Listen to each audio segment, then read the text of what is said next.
To order. Without objection, the chair is authorized to declare a recess of the committee at any time. As a reminder, I ask all members to keep themselves muted when they are not being recognized. The staff have been instructed not to mute members except where a member is not being recognized and there is inadvertent background noise. Members are also reminded that they may only participate in one remote proceeding at a time. If you're participating today, please keep your camera on. And if you choose to attend a different remote proceeding, please turn your camera off. This hearing is entitled Game Stopped? Who Wins and Loses When Short Sellers, Social Media, and Retail Investors Collide, Part 3. I now recognize myself for 4 minutes to give an opening statement. Today, this committee convenes for Part 3 of our series of hearings focused on market volatility related to GameStop and other stocks. In our first hearing on those events, we received testimony from the CEOs of trading app Robinhood, Wall Street firm Citadel, and Melvin Capital, and social media company Reddit, as well as Keith Gill, a trader involved in the Wall Street Bets subreddit. We heard directly from those involved in the short squeeze and volatility, and we got the facts. In our second hearing, we received testimony from a number of capital markets experts and investor advocates to hear their views and began to assess possible legislative and regulatory steps that may be necessary. We've examined conflicts of interest in the market. We have scrutinized payment for order flow, potential systemic risk to our financial system, the gamification of trading, the clearance and settlement process for trades, and the evolution of trading with the rising use of social media and new technologies. Today, we will focus on the regulatory response to the market volatility. Specifically, we will hear testimony from the Securities and Exchange Commission, the Financial Industry Regulatory Authority, and the Deposit Trust and Clearing Corporation about their responses to events we are examining. It is critical for our cops on the block at the SEC to protect investors and ensure that our markets are transparent and fair. Unfortunately, the previous administration's appointees to financial regulatory agencies were often more interested in helping out Wall Street than protecting Main Street. I'm very pleased that, thanks to President Biden's strong leadership, we now have Gary Gensler at the helm of the SEC. Chair Gensler, I look forward to hearing your testimony and discussing your views on the short squeeze and surrounding events, as well as practices like payment for order flow. I'm also interested in hearing from Mr. Cook and Mr. Botson, the CEOs private sector corporations, FINRA, which oversees broker dealers, and FTCC, which provides clearing and settlement services to our securities markets, respectively. Under my leadership, this committee is focused on ensuring accountability for Wall Street. I decided to convene this series of 3 hearings on this topic to ensure that Congress is well informed on developments in and functioning of our capital markets and to put Wall Street on notice that we are watching closely. I yield back the balance of my time, and I now recognize the ranking member of the committee, the chairman from North Carolina, Mr. McHenry, for 4 minutes. Thank you, Madam Chair. And at what I believe is our last hearing on GameStop, I'd like to talk about what we've learned. We've learned that everyday Americans have a newfound interest in the markets, and that's positive. We've learned that financial technology is here to stay, and it's providing more opportunities for retail investors to participate in our markets. That's positive. We've learned that Reddit is powerful. We've learned that Roaring Kitty is indeed not a cat. And we know just as much as we did at the first hearing. And I continue to hear the same policy solutions from my Democrat colleagues. the repackaged old, outdated policy failures wrapped in whatever's in the news this week to sell the American people on the idea that this time is different. Well, it's not. Like so many other bad progressive ideas sold under the guise of investor protection, which I think is important, Democrat proposals will ultimately reduce access to investment opportunities and charge DC bureaucrats and give them control of investing decisions of everyday Americans.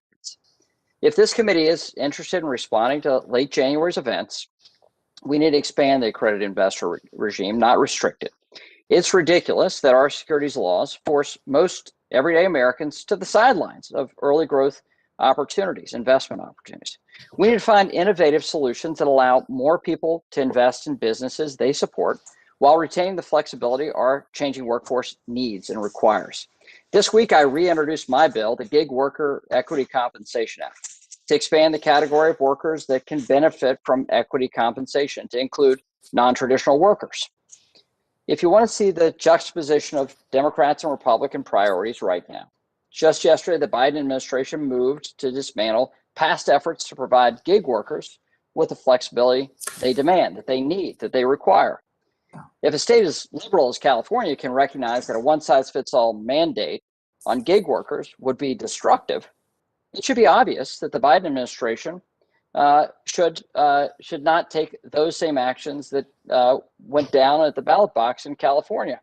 These actions that hurt non-traditional workers, not help them. I initially called for this hearing on GameStop to begin the process of fact-finding to inform our policy discussions. And the bottom line is we're still gathering a number of facts. That's why we have representatives from FINRA and DTCC testifying before us today. I think that's a good thing. Additionally, the SEC's review of the events is ongoing, and as is the committee's work behind the scenes in terms of document review and interviews. Despite the ongoing investigations and the testimony we'll receive today, many Democrats have their so-called solutions. A lot of these things have been kicked around for a long time. At our first GameStop hearing, I asked Democrats to side with the everyday American investors. I'll make that same ask today. We should not punish everyday American investors with a Democrat agenda, progressive agenda that results in fewer investment options or forces folks to start paying to make trades again. So let's go off of what we've learned. Let's stand up for everyday investors and make it easier for them to invest. And let's tear down barriers keeping folks out of the market instead of throwing up new ones to impair their ability to be in the market. Let's stand up for equity, true equity, and that's ownership. Ownership of the American economy, ownership in our capital markets, so we can remain the center of the free world's economic policies. And so with that, Madam Chair, I yield back. Thank you very much, Mr. McHenry. I'm pleased that you see something good about our hearing today. I now recognize the chair of the Subcommittee on Investor Protection, Entrepreneurship, and Capital Markets, the gentleman from California, Mr. Sherman, for 1 minute. I thank Chairman Gessler for being here, and I hope he joins us often. The ranking member is concerned about whether gig workers in my state have the protection that we accord employees. It's a little far from the mandate of our committee. But within our committee's jurisdiction is to make sure that when investors trade stocks, they get the best possible deal and are not told that there's zero transactions cost when the big transactions cost is the spread, and you are paying for the transaction unless you're getting the best possible price improvement. Price improvement may not be fully available if your broker is getting paid for order flow or if your broker is acting as the market maker. We also need to look at short sale disclosures. Right now, there are disclosures filed with the SEC quarterly. That is so 1977. You would expect reports to be filed far more often. And we have to discuss what reports should be made public. And I look forward also to looking at margin selling. Thank you. I now recognize the ranking member of the subcommittee, the gentleman from Michigan, Mr. Huizenga, for 1 minute. Thanks, Madam Chair. Advancements in technology have improved access to our capital markets and created new opportunities for countless Americans to participate in our markets who were previously excluded. App-based interfaces combined with zero commission trades, fractional share trading, and lowered account minimums have ushered in a new generation of investors. However, instead of celebrating this new era of investment, how have my colleagues across the aisle responded for the most part? By falsely claiming that this increase in market participation has caused gamification of the trading experience. Markets are rigged, and some have even gone so far as to say and equating it to gambling in a casino. Well, as Rahm Emanuel famously said, you never want a serious crisis to go to waste. I mean, it's an opportunity to do things that you think you could not do before, close quote. Well, that's exactly what my friends on the other side of the aisle are doing. They're exploiting a high-profile situation to push a radical progressive agenda where these proposed small d democratic solutions that will only further prevent everyday American investors from accessing our capital markets and denying them the opportunity to further save and invest for a more prosperous future. I yield back. Thank you. I want now to welcome today's distinguished witnesses to the committee. First, we have the Honorable Gary Gensler, who is the recently confirmed chair of the U.S. Securities and Exchange Commission. This is Chair Gensler's first time appearing before the committee in his current capacity. He has previously served as chair of the Commodities Futures Trading Commission and in several senior roles at the Department of the Treasury. Next, we have Mr. Michael Botson, who is President and Chief Executive Officer of the Depository Trust and Clearing Corporation. And finally, we have Mr. Robert Cook, who is the President and Chief Executive Officer of the Financial Industry Regulatory Authority. Without objection, your written statements will be made part of the record. Each of you will have 5 minutes to summarize your testimony. You should be able to see a timer on your screen that will indicate how much time you have left, and a chime will go off at the end of your time.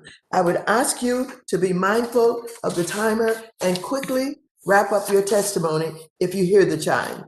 Chair Gensler, you are now recognized for 5 minutes to present your oral testimony. Good afternoon, Chairwoman Waters, Ranking Member McHenry, and members of the committee. I'm honored to appear before you today for the first time as chair of the Securities and Exchange Commission. I've been in front of this committee multiple times in multiple administrations, and I will say this, I look forward to the day where we can meet in person in your beautiful hearing room again. Thank you for inviting me to testify on January's market volatility, and I'm pleased to be here with Mike Botson and Robert Cook, who I've known for a number of years as well. I'd like to note that my views are my own, and I'm not speaking on behalf of my fellow commissioners or of the SEC staff. These events are part of a larger story about the intersection of finance and technology, which have lived in a symbiotic relationship since antiquity.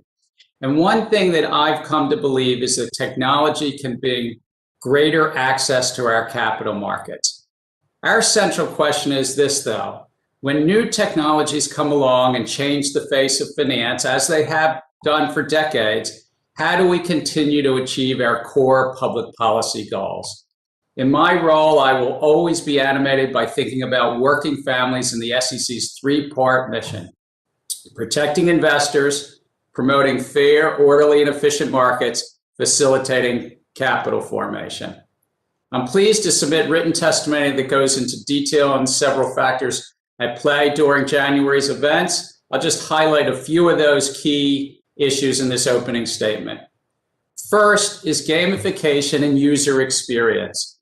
I agree with the members who have already said these new user experiences have facilitated a lot for investors. They've expanded access to capital, making it easier for investors to sign up, start trading, learn about investing. These apps also use a host of features that have come to be familiar in our increasingly online world, such as gamification, behavioral prompts, and predictive data analytics. Many of these features, in essence, encourage investors to trade more frequently. This could have a substantial effect on a saver's financial position. Some academic studies suggest that the more actively you trade, the lower your returns. So while they're encouraging investing, they may also be encouraging active trading. I've asked the staff to prepare a request for public comment on these issues. The SEC must remain attuned to rapidly changing technologies with an eye to freshening up our rule set where appropriate to continue to achieve our mission. If we don't address this now, the investing public, those saving for future retirement and education, may shoulder the burden later. The second topic I'd like to discuss is this area around payment for order flow. This practice brings to mind a number of questions, including whether it creates inherent conflicts of interest between the broker-dealers on the one side and their customers on the other who want to achieve, under our rules, best execution. Now, it's important to consider this, I think, in the overall context of market structure. Currently, a significant amount of retail orders are routed to a small number of wholesalers. I detail this more in the written testimony, but I think it raises questions about whether the market structure best promotes fair, orderly, and efficient markets. Evolving market technologies, along with this payment for order flow, has also led to increasing market concentration, which we've found, history and economics show, concentration can lead to fragility in markets, deter healthy competition, and limit innovation.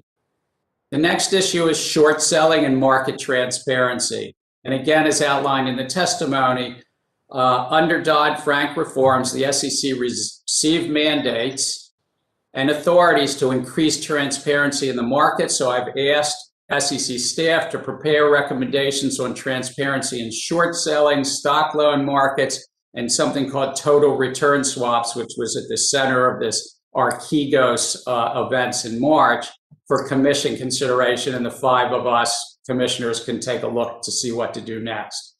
Next, today's social media tools have far greater reach, scale, and anonymity than previous technology. This raises the possibility that wrongdoers will attempt to use their powerful forums to hype certain stocks or manipulate markets. I'm not concerned about regular investors exercising their free speech rights online. I'm more concerned whether bad actors potentially take advantage of influential platforms.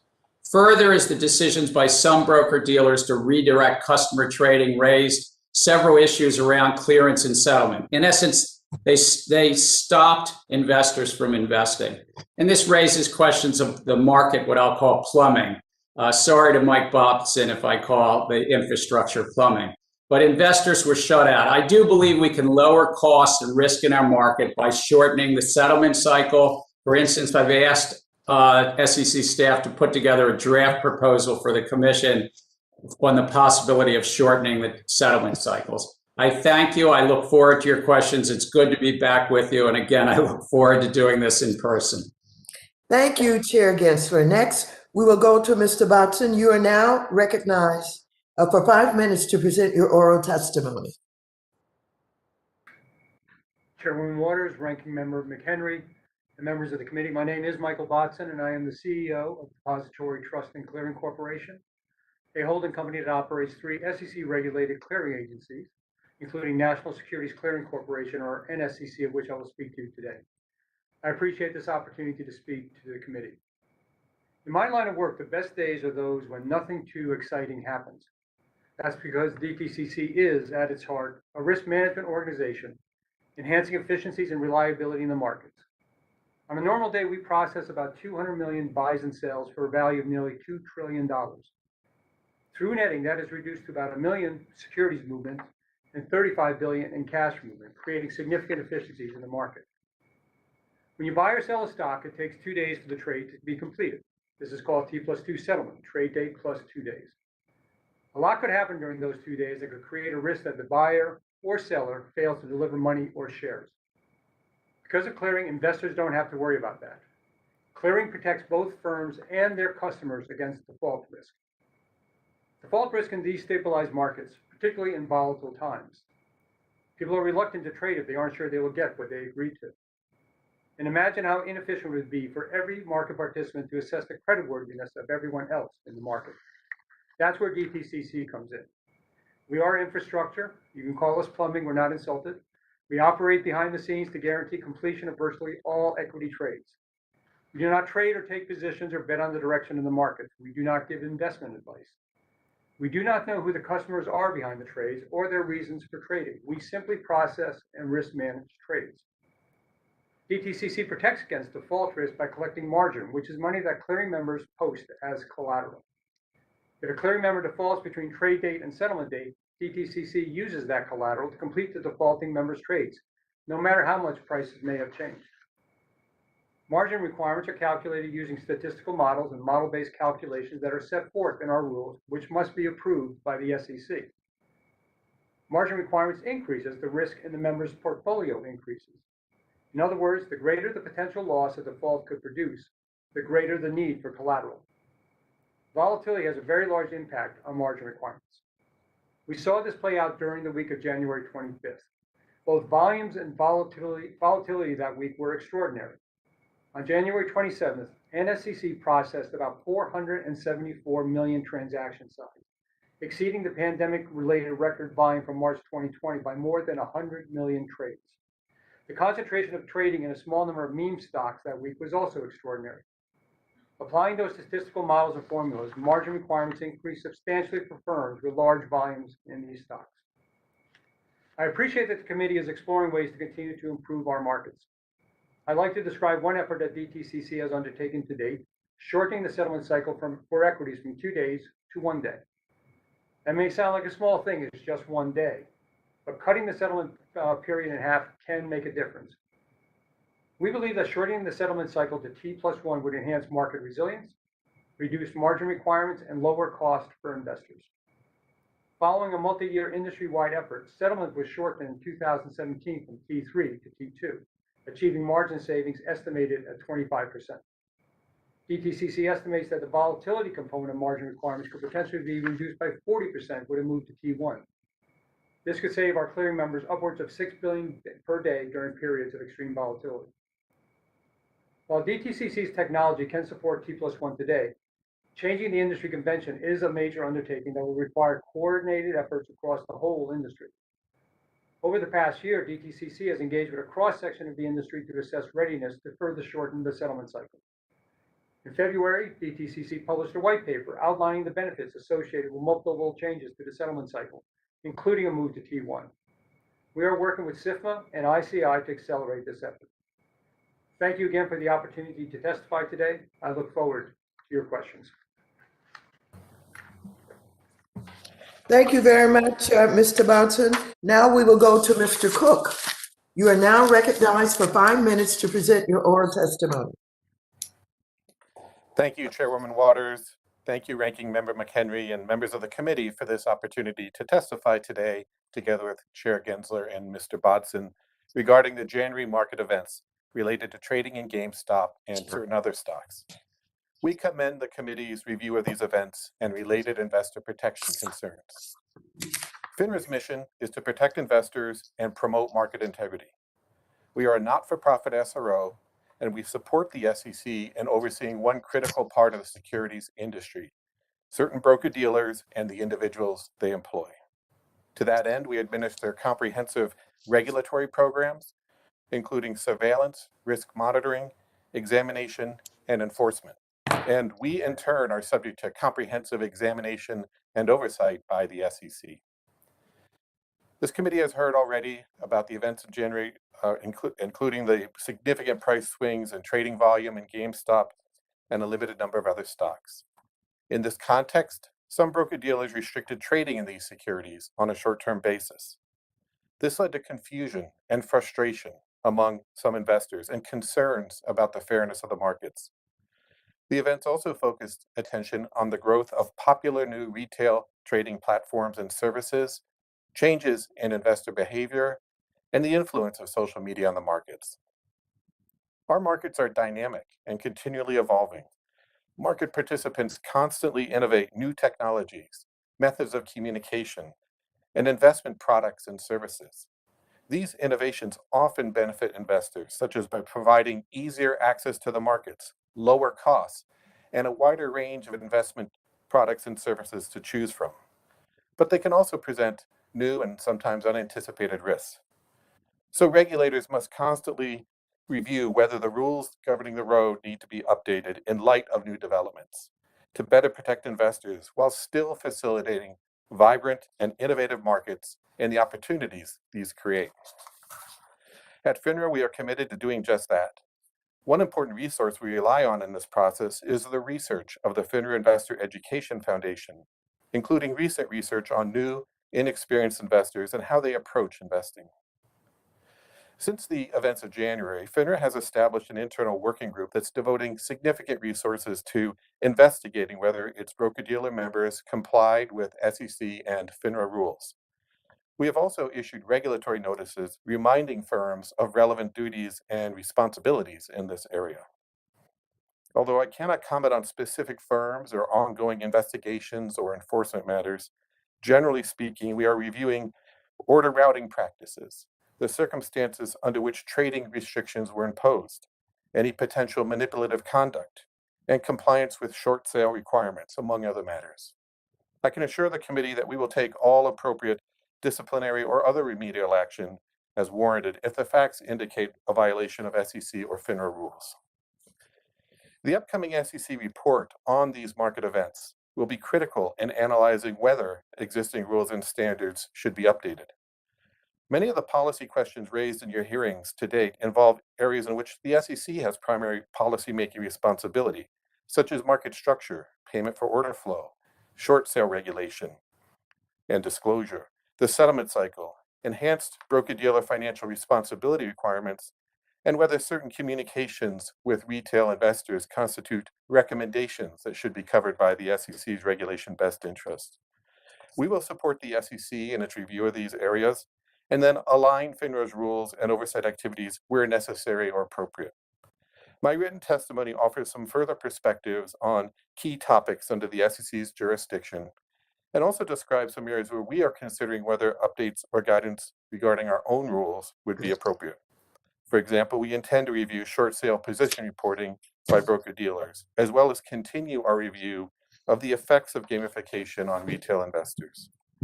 FINRA looks forward to working with this committee, the SEC, and our fellow regulators to review and learn from these recent market events so that we can strengthen investor protections and enhance confidence in our nation's capital markets.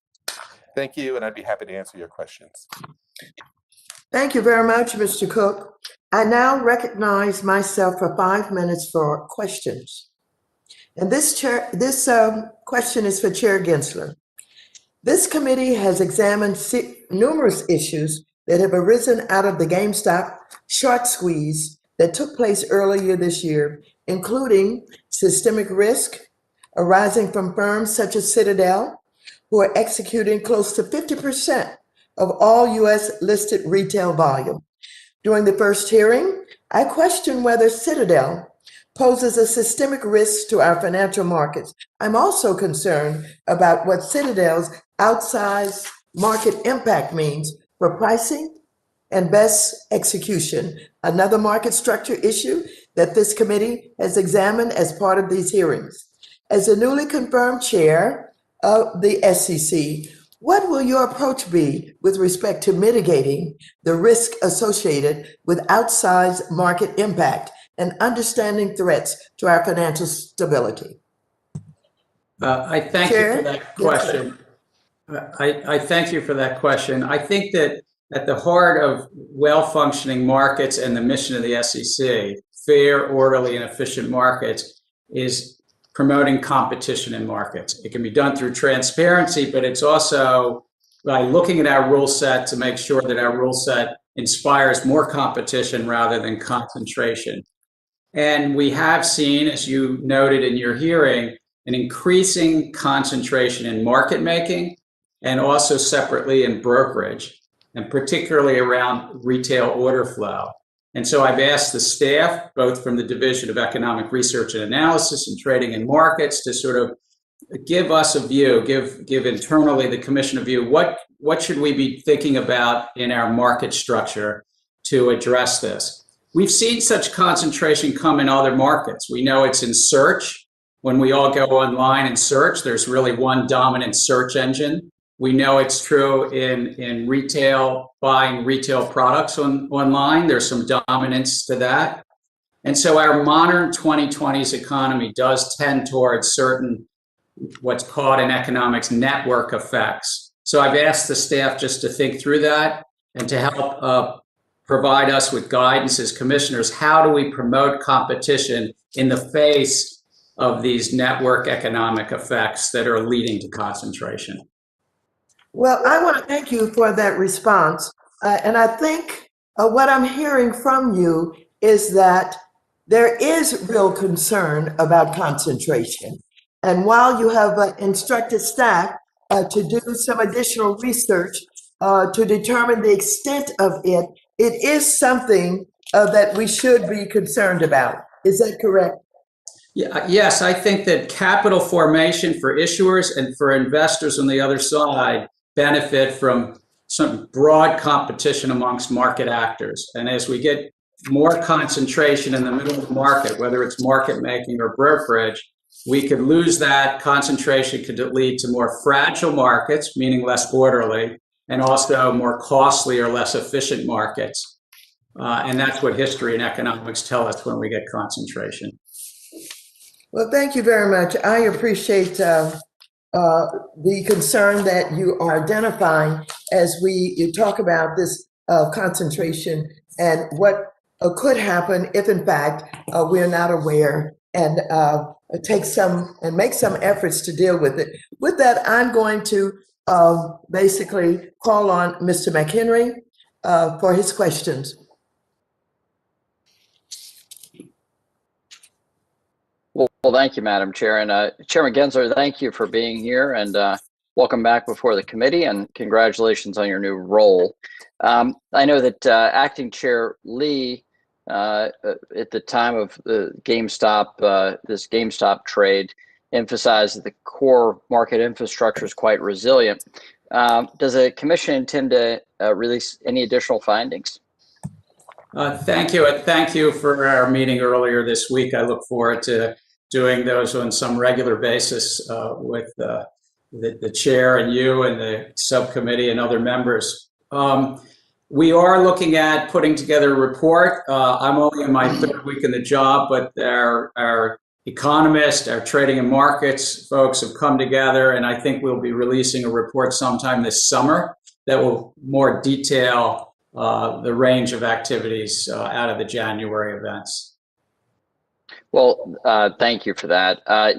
Small businesses right now are emerging from the pandemic, just like everyone is, and these small businesses need access to capital. And as you know, I've been focused on some of the burdensome requirements of the original regulation crowdfunding, which I helped legislate, and President Obama signed into law. There have been some helpful changes made to Reg CF to make it more efficient, and to boost trading in Reg A and Reg CF securities, such as preemption under certain state regulations. Do you support these streamlining efforts for small businesses, and are you looking at additional steps? I look forward to working with you and your staff to learn more about your initiatives and suggestions, but at the core, and maybe it's just a bit because my dad had a small business, never more than 30 employees, and didn't access the broad capital markets, but I think that small business entrepreneur efforts are really kind of, if I might say, a bit of the backbone of American entrepreneurism and our economies. And so access to the capital markets is a critical piece, whether it's accessing loans that might be securitized in the markets or accessing through equities. But I look forward to hearing more from you and your staff on ideas. Okay, but no comment on Reg CF? I again, just 3 weeks into the job, but I haven't looked closely at Reg CF yet, or frankly gotten a detailed enough briefing to see how we can, as you say, and I really do believe this, facilitate capital formation up and down the issuer spectrum. Well, let's pivot to something that you spent some time out of government understanding. I think what we've all tried to seek is greater collaboration across agencies on the regulatory framework for digital assets, cryptocurrencies, notably. This includes more engagement from industry and appropriate regulators. In 2019, the Commission staff produced the framework for investment contract analysis of digital assets. Since then, the staff has sought feedback on a number of issues, most recently on the evolving standards and the best practices for custody. This is progress, but I believe more concrete steps are necessary to further the crypto market. As you look at this issue, what steps can you outline to bring regulatory clarity so that we can have a vibrant digital asset marketplace with legitimate money and the rule of law? Well, I thank you for asking that. And I think that this market, which is close to $2 trillion crypto asset market, is one that could benefit from greater investor protection. Within the SEC's current authorities, our authorities around securities and around products, asset managers, and products that might invest in these cryptocurrencies. So I think that, as you mentioned, we put out a comment, I think it was in October or November, asking for feedback on custody. I would hope that we would move forward and provide greater clarity around custody. I do think that working with Congress, and I think it's only Congress that could really address it, it'd be good to consider, if you asked my thoughts, to consider whether to bring greater investor protection to the crypto exchanges.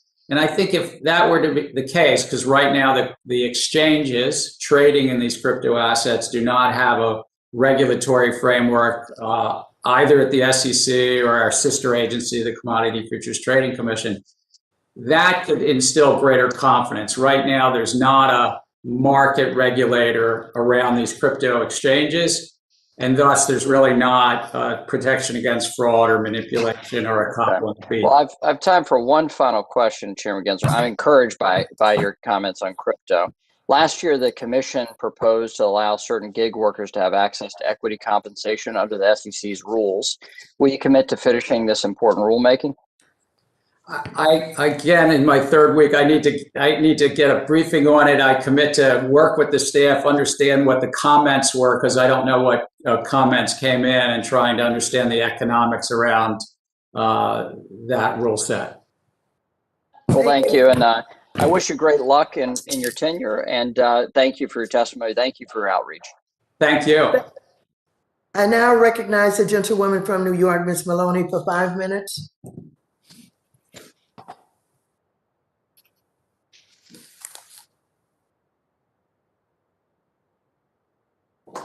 We will go on to the gentlewoman from New York, Ms. Velasquez.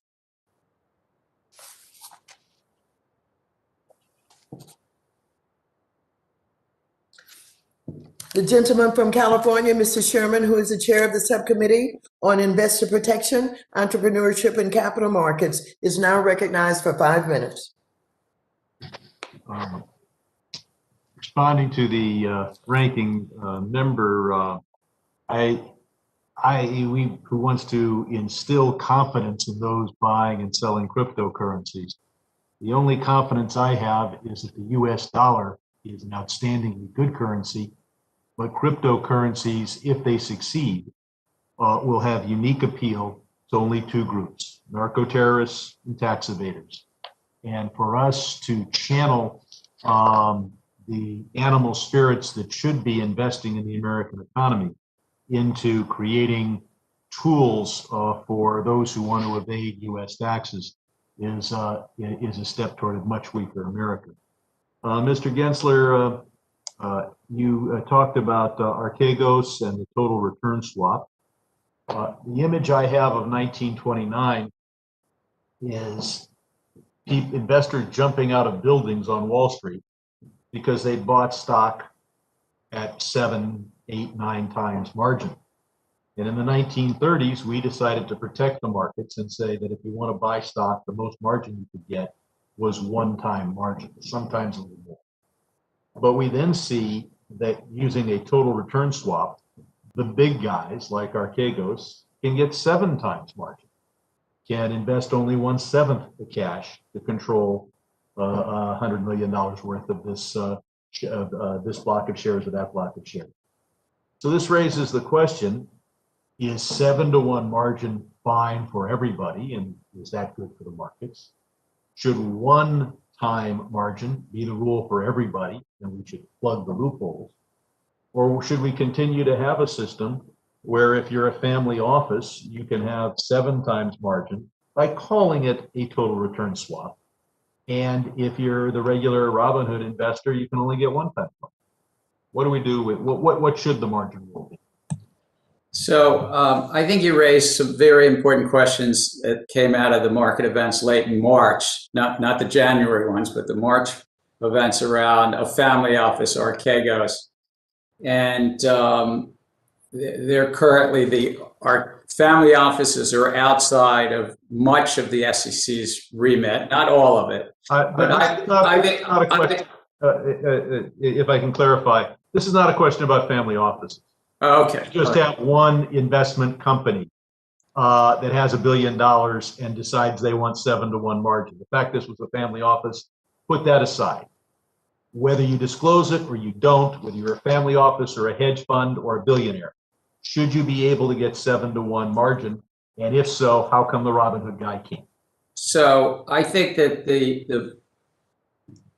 I've asked staff to better understand, and again, it's just the third week, the rules that were adopted by the SEC that are yet to go into final implementation around the margin for these securities-based swaps and how they would have affected the circumstance. But you're right, sir, that they are different than the retail investor. And this is true across our markets. And I've asked staff to better inform me as to one other question for Mr. Cook. When it comes to disclosing short selling, there's arguments on both sides as to whether to disclose what an individual investor is doing. Some say it's harmful, some say it's helpful, but there seems to be agreement that the aggregate information is helpful. We ought to know in aggregate how many people are, how many shares of GameStop are short. You generate that information, but you don't put it on your website. I'm told that you provide it to the exchanges and they publish it if they want to, and often behind a paywall. Why doesn't FINRA disclose all this information to everybody for free as quickly as you can? Thank you, Mr. Sherman. That's a great question. I think we are, as we look at disclosure around short selling, I think there are some good arguments that we can do more here. I've asked our staff to prepare a regulatory notice to solicit comment on changes to FINRA's disclosure here to make it more frequent and more granular. And certainly as part of that, we can look at the way in which that disclosure is disseminated. Is there any justification for what is a regulatory agency generating this information and giving it to private companies for them to sell rather than disclose it to the public? I'm inclined to I appreciate the gist of your question, sir, and I'm inclined to be biased towards making it publicly available. I don't understand all the history behind how this developed. I think that's something we need to look into, but I commit to that we can certainly do that. Yeah, my time has expired, but I look forward to looking at not only payment for order flow, but how we get the best price improvement for every investor, whether it be an internalized transaction or one that goes to a market maker. I'll just say, if Citadel can't pay Robinhood, would it be different if Citadel bought Robinhood? But that's just for the record. I go back. Thank you very much. The gentlewoman from Missouri, Mrs. Wagner, is now recognized for 5 minutes. I thank you, Madam Chairwoman. Chairman Gensler, welcome as a new SEC chair. And I'm going to take this opportunity to veer off course a bit and mention that after years of thorough and proactive input and feedback from stakeholders, including Main Street investors, the SEC's finalized its Regulation Best, or Reg BI, is now in effect. This rule raises the standard of care for broker-dealers while preserving access and choices for Main Street investors. Chairman Gensler, under your leadership, does the SEC plan to make any amendments to Reg BI? Thank you. Good to see you here today. As I said in my confirmation hearing, similar question came up. I think that it's important that investors actually have brokers take their best interest at heart, and that's what we're going to do through examination and enforcement, guidance, ensure that that rule is fully complied with as written. Great. Applied as written. Glad to hear it. Thank you. Chairman Gensler, as you begin your work here at the SEC, I want to really urge you to ensure that the commission and its staff under your leadership follow its very core mission, which is one, to protect investors, which I care deeply about here in Missouri's 2nd District, to maintain fair, orderly, and efficient markets, and to facilitate capital formation. I want to thank you for appearing before us today, and I hope that we can work together to provide investment choice and access and affordability, I would say, to America's Main Street investors. Thank you. Mr. Bodson, is it possible that a financial transaction tax could increase financial market volatility? Thank you, Congresswoman. FTTs are not an area of my expertise. Obviously, there have been a lot of studies done in a lot of different markets with very, very mixed results, mostly focused on whether or not they're an effective tool for raising taxes. In some markets like Hong Kong, they've been effective, but they have a very different income tax and capital gain structure, no capital gains tax. In other markets, they've shown to limit trading or subdue, so they don't have the effect that is expected. I've not seen anything discussing FTTs and volatility per se. I would not. My uneducated view would be they would be somewhat separated, but again, I have not seen any studies to indicate either way. Aren't there more effective ways to improve our financial market operations than the bills being proposed today? Could you describe any of those, Mr. Bodson?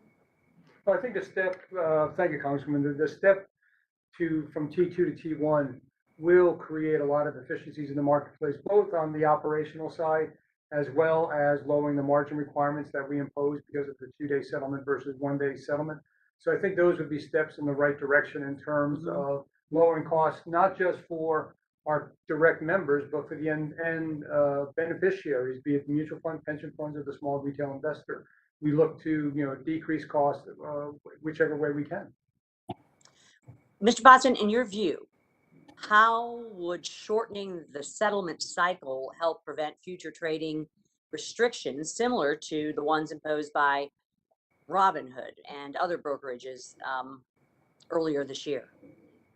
I'm not aware of the reasons for other firms, so I'm not going to speculate about that. Robinhood did say that their decision was based on their ability to meet our margin charges. If we do lessen the time to settlement from T2 to T1, time is risk. I think that's been well explained that by lowering the period, the amount of open transactions that we have to charge margin against would get smaller.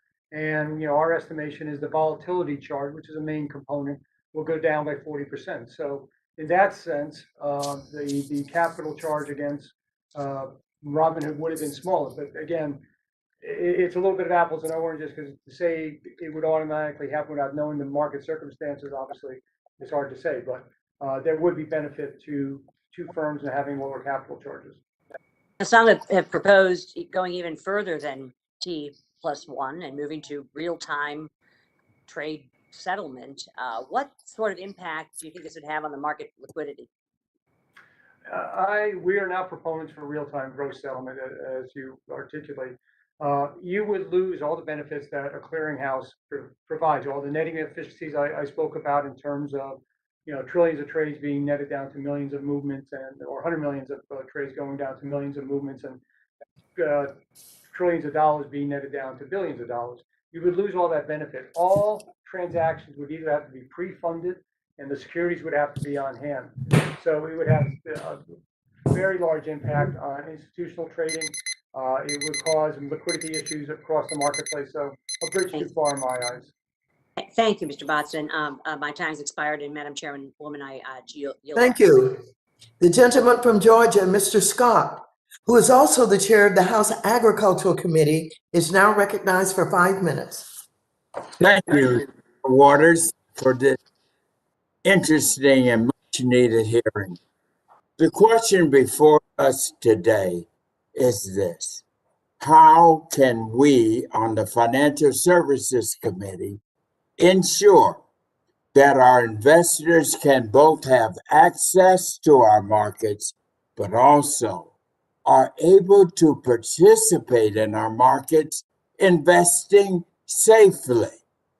You see, when erroneous and inaccurate information posted on social media sites has the ability to broadly influence investors and move the market, sometimes drastically, this gentleman poses a serious question for you, our regulators.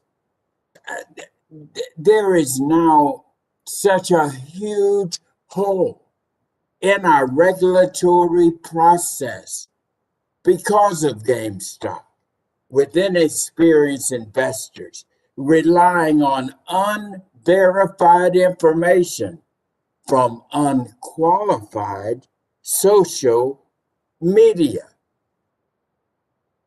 Mr. Cook, let me start with you. How can we effectively regulate the impact of new technology, social media sites, as they pertain to inexperienced investors? And also, how do we treat that investment advice that we're getting from unqualified people on social media? And then the real question: who is held accountable when that investment advice leads to market volatility, like we've seen, and massive losses for our investors? I'd like for the three of you, Chair Gensler, Mr. Cook, Mr. Boston, answer this important question in the three parts that I outlined it for. This is what the American people need answers to from you, regulators. Mr. Cook, why don't you start? Well, thank you, Congressman, for that question. I think you raised some really profound questions about where technology and other aspects of investor behavior may be going, and how does that fit within the current regulatory regime. When we talk about statements by people on social media and other places, just to be clear, FINRA doesn't regulate that environment, and we would look to the SEC in sort of understanding whether existing authorities around concepts like manipulation or providing investment advice might apply. I do think that what we are also seeing, though, at your point about retail investors making decisions without an intermediary or a financial advisor is an important one. As we see more of that happen, we are seeing a lot of that happen. I think we need to ask whether the existing regime is adequate in that regard. Let me quickly get to Chair Gensler. I've worked with him when he was chair of the CFTC. Chair, how do we hold somebody accountable? Answer this for me. As Mr. Cook just said, the SEC, he said, is the one responsible. How do we hold somebody? What do we do about this, Chair Gensler? I think you raise a good point. I know, probably like me, it's not about somebody's free speech rights on social media, but if somebody is trying to manipulate a market, to defraud the market through social media, and in our rapidly changing technology, it could be computers and not even humans, by the way. It could be computers communicating in. So the SEC is a cop on the beat. We're going to vigorously lean in against individuals and companies to try to assess, but we'll have to update our resources too to be able to see that relationships. My time is coming down. How are you going to solve this? Do you feel that we can, so we don't have any more of this GameStop? I don't know if the beeping, what Madam Chair I'm supposed to do, because the beeping is going. Thank you. I would expect that you would respond in writing to that question as we move on. And I'm now going to call on the gentleman from Oklahoma, Mr. Lucas, who is now recognized for 5 minutes. Thank you, Madam Chairman. And first, congratulations, Chairman Gensler, on your confirmation. I have confidence that you'll bring the same gusto and tenacity to your role as you did as chairman of the CFTC. And I look forward to working with you. And for the benefit of our colleagues, perhaps who are not on the Ag Committee, of course, Chairman Scott, you and I spent a lot of time in a previous position, both of us, working on a variety of issues over there. So that said, this past February, Acting Chair Lee announced that the SEC will enhance its focus on climate-related disclosure for public company filings and will begin to update climate disclosure guidance. As you can imagine, the industries that are vital to Oklahoma, thinking ag and energy, are very following this topic very closely. I'll put it that way. Chairman Gensler, could you shed light on what this enhanced focus means? Does this represent a change from current SEC practices, or is this a continuation of current policy? First, let me say thank you. I really do look forward to working with you and Chair Scott. I think we did some good work together on behalf of the American public, on behalf of agricultural interests across the country as well. So I think that if I can broaden it out a little bit, I think that disclosure is at the core of the securities laws for 90 years. Investors get to take risk, but they want to understand their risk and have disclosures from the issuing companies. And technology has changed, markets have changed. So what I'm asked the staff to do is to prepare recommendations to the commission through how we can, through notice and comment, hearing a lot of public input as to what are those disclosures in climate risk area that investors want to take into consideration in their decisions and their investment decisions. There's already, Acting Chair Lee already put out a comment period. We're going to benefit from that. And I encourage the public to weigh in and tell us what's important to them in their investment decisions and their proxy decisions and the like.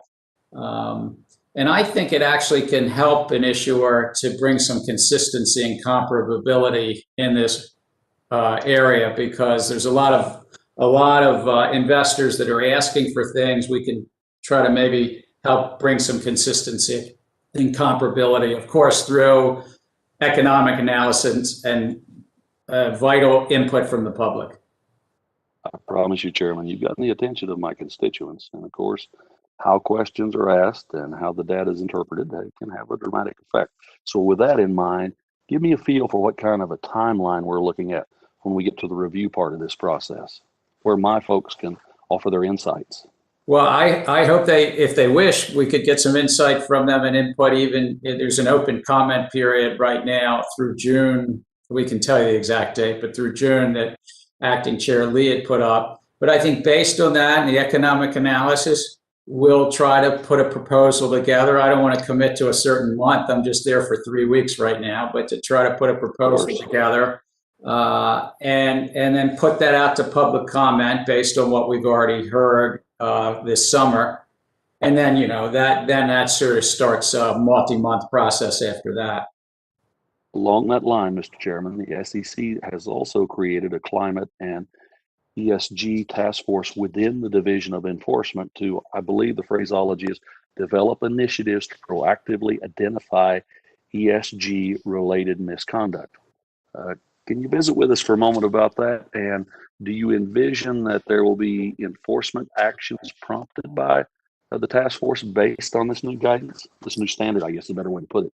So the task force is looking at the guidance that's already in place. So there's guidance that was put out in climate, I think in 2010. And I think that it's two things. One is to see if companies are following that 2010 guidance and following the overall important disclosure regimes that are in place at this point in time. Two is it helps us and informs the commission, all five of us, as we move forward to consider any future rules, because we can sort of learn from what's happening right now. The Division of Corporate Finance and the Division of Enforcement, Division of Examination, what's going on now. So one is just are folks complying with the rules and laws that are in place, but two, it helps inform us about some of what's going on and how we can help bring more consistency and comparability in the future. Thank you very Thank you, much. Mr. Chairman. The gentleman from Texas, Mr. Green, who is also the chair of the subcommittee on oversight and investigations, is now recognized for 5 minutes.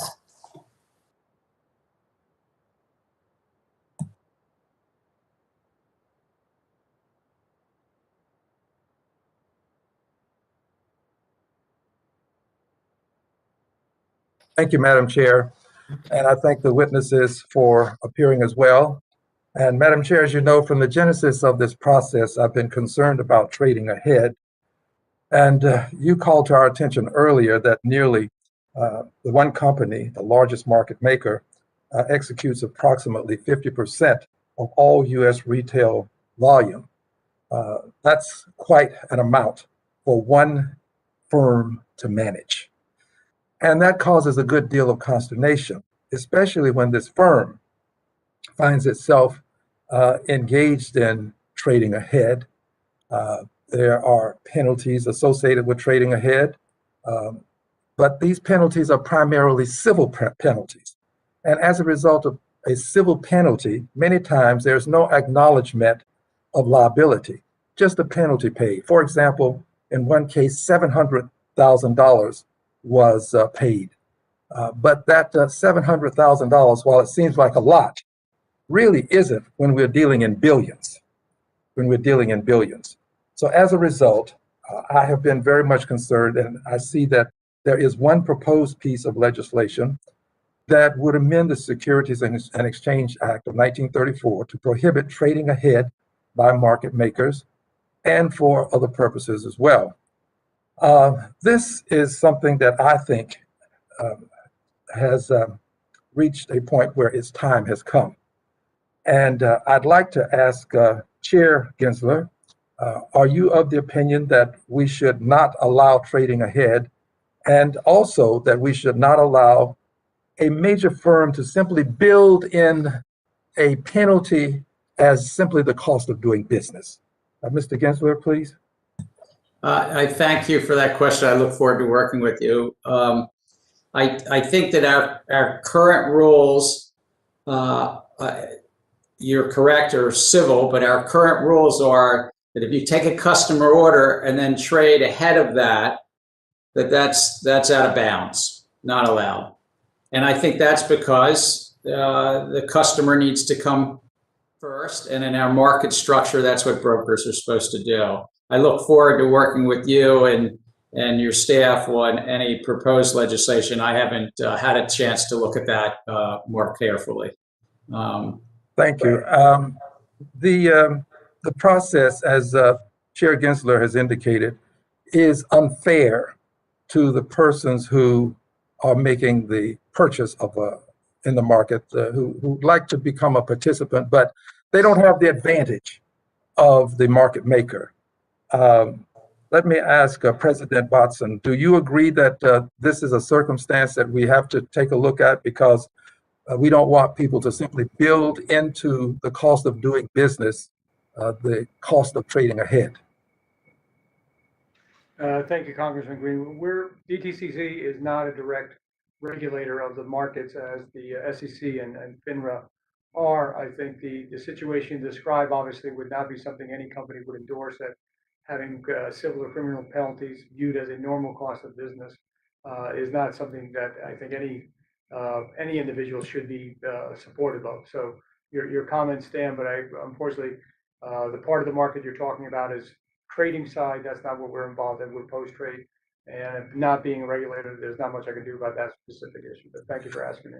Well, thank you. And that's one of the reasons why I think legislation similar to what's being proposed is necessary, because to penalize criminally requires some creative prosecution. We don't have a definitive law that makes it a crime to do this, literally. And I'm concerned that if you can simply make it the cost of doing business, you simply continue to do business and build in that cost. This legislation would require due diligence on the part of the CEO, would require that CEO to, on an annual basis, certify that the CEO has performed a reasonable due diligence in ensuring that the market maker has not traded ahead, and have some liability when this occurs.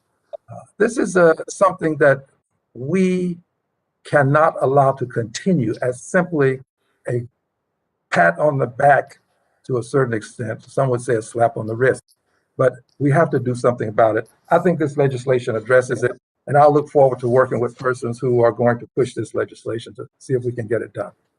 And I'll yield back, Madam Chair. Thank you very much. The gentleman from Florida, Mr. Posey, is now recognized for 5 minutes.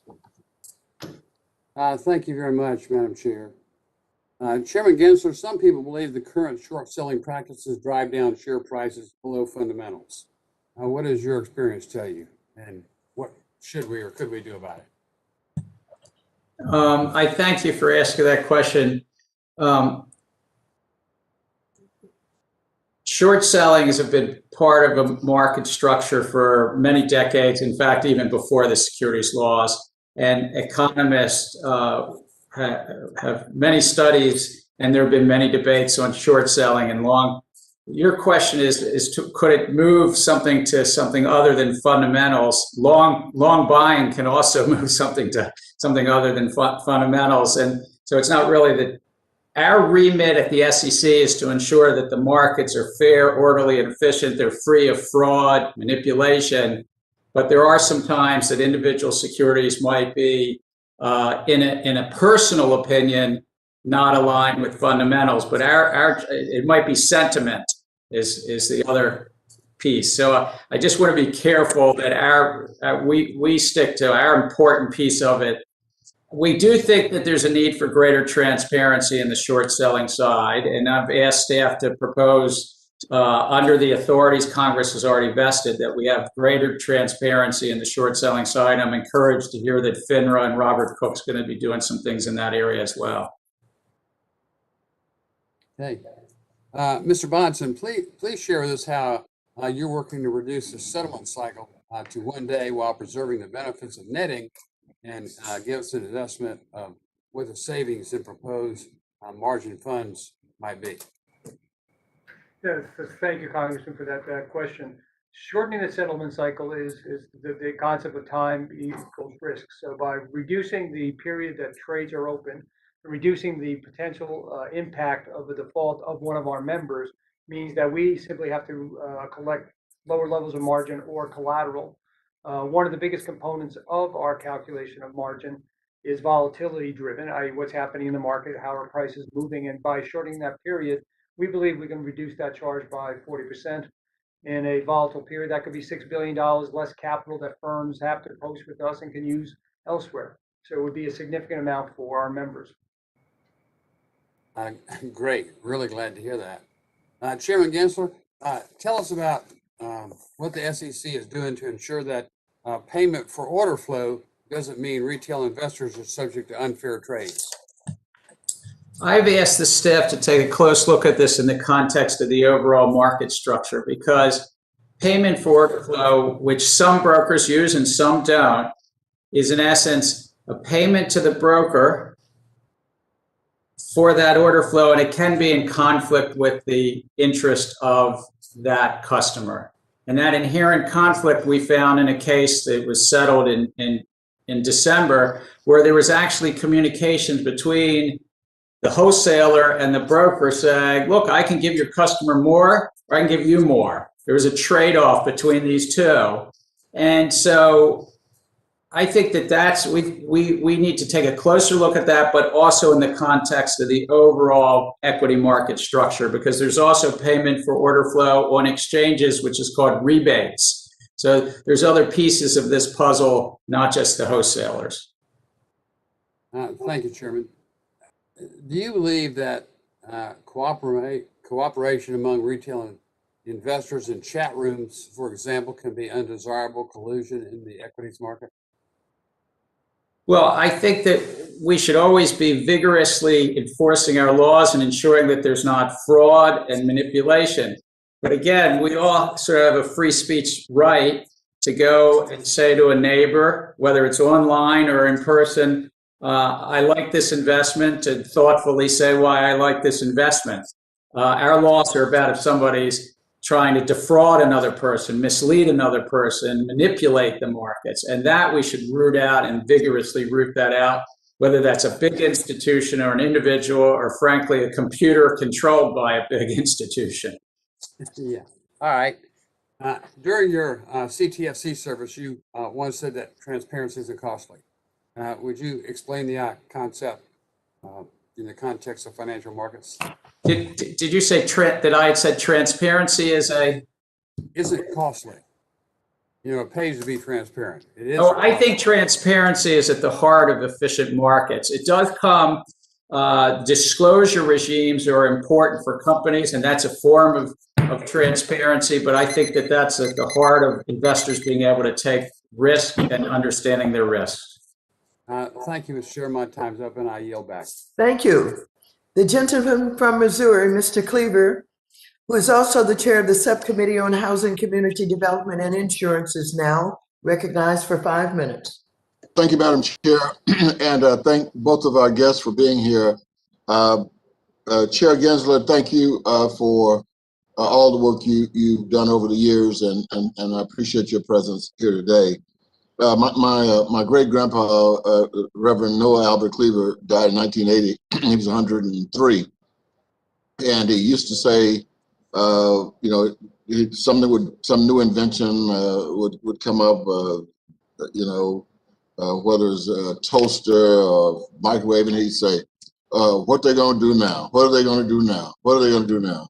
And he was concerned. He thought that that the people landed on the moon created a bunch of weather problems, you know, in Texas. But you know that I never could get that out of his head. But so, you know, sometimes I'm tempted to join in with my grandpa on stuff.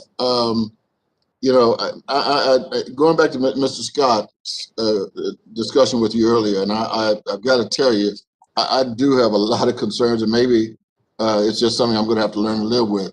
But you know, let me give you an example. The shares in Metro Bank in the UK back in May, their shares fell over 10% before Metro could get control of the fake news about their financial freefall. I mean, you know, and you know, they are fortunate that it didn't go further. Are you? I mean, I'm extremely concerned about what's going on in regulations, and you know what we need to do to assure that social media doesn't take control of our lives and take it in a direction that could be detrimental to our democracy. Do you share that concern? And if so, what should we do? And how do we address the issue with that was just experienced with Metro Bank? So I think that to the best ways we can is to be technology neutral, but recognize that technologies in each generation provide us new ways to communicate. Even as when the telephone came along and there were debates whether to allow the first telephone on the floor of the New York Stock Exchange. These are real debates that happened in the 1920s. I think technologies come along in the 2020s and we have to ensure we still stick to our principles of investor protection, fair, orderly, efficient markets, capital formation. So we've got to lean in at the SEC and learn how to basically be a cop on the beat so that free speech goes on, but if somebody's trying to manipulate a market or spoof a market or put fraudulent information into a social media channel, that we protect investors against that. And particularly in this new computer age, that's more challenging. I think the SEC is up to the challenge, but it is definitely more challenging. And I've asked the folks at the SEC, how do we freshen up our rules in this new environment? Well, do you have a division a division that works on this, that thinks about this, that plans for this, that goes through all kinds of scenarios on what we do when this happens, anticipating, an anticipatory department? No, it's, and again, I'm only in my third week, but I think between our Division of Trading and Markets, our economic unit, and our enforcement and examination, it's through those units. But I think we constantly have to be evaluating, and to an earlier question even about regulation best interest, I said we're going to vigorously get the most out of regulation best interest, but we're also going to evaluate. I mean, if it's not serving the purpose of investors, then we will update and freshen that rule as well as other rules, because we always have to be evaluating that investors come first, align with our three-part mission. Well, let me congratulate you on your confirmation, and I do recognize you just walked in the door, and I'm asking you some questions that you probably need a little more time to deal with. But I'm hoping that, on a night when you are about to get a peaceful night's rest, that you will remember the questions raised by Congressman Cleaver about, the markets, and become paranoid, practice paranoia with the SEC, because I am really afraid of some bad stuff happening. And I'm hoping I'm wrong, but I'm glad you're there. Yeah. And I look forward to you fixing this in about 6 months. I thank you, and I wish I had met your grandfather. My mother would say that out of the space journey, the best thing that came out of it was Velcro. Gensler thought that was the best thing that came out. So there you go. Thank you. Thank you, gentlemen, very much. The gentleman from Missouri, Mr. Lukemeyer, is now recognized for 5 minutes. Thank you, Madam Chair, and welcome to our witnesses. Mr. Gensler, in September of 2018, the Fed, FDIC, NCUA, OCC, and the CFPB all issued an interagency statement that clarified the differences between supervisory guidance and laws or regulations. Most notably, that supervisory guidance does not have the force and effect of law, and that the law or regulations that the law and regulations does. In January of this year, the prudential regulators issued a final rule to confirm the difference of regulations and guidance by codifying the 2018 statement. While I understand the SEC operates differently from the regulators I just mentioned in many key ways, it is still imperative that the SEC distinguishes between guidance and rule or law. Do you agree that distinguishing between guidance and rules is an essential proponent of sound regulation?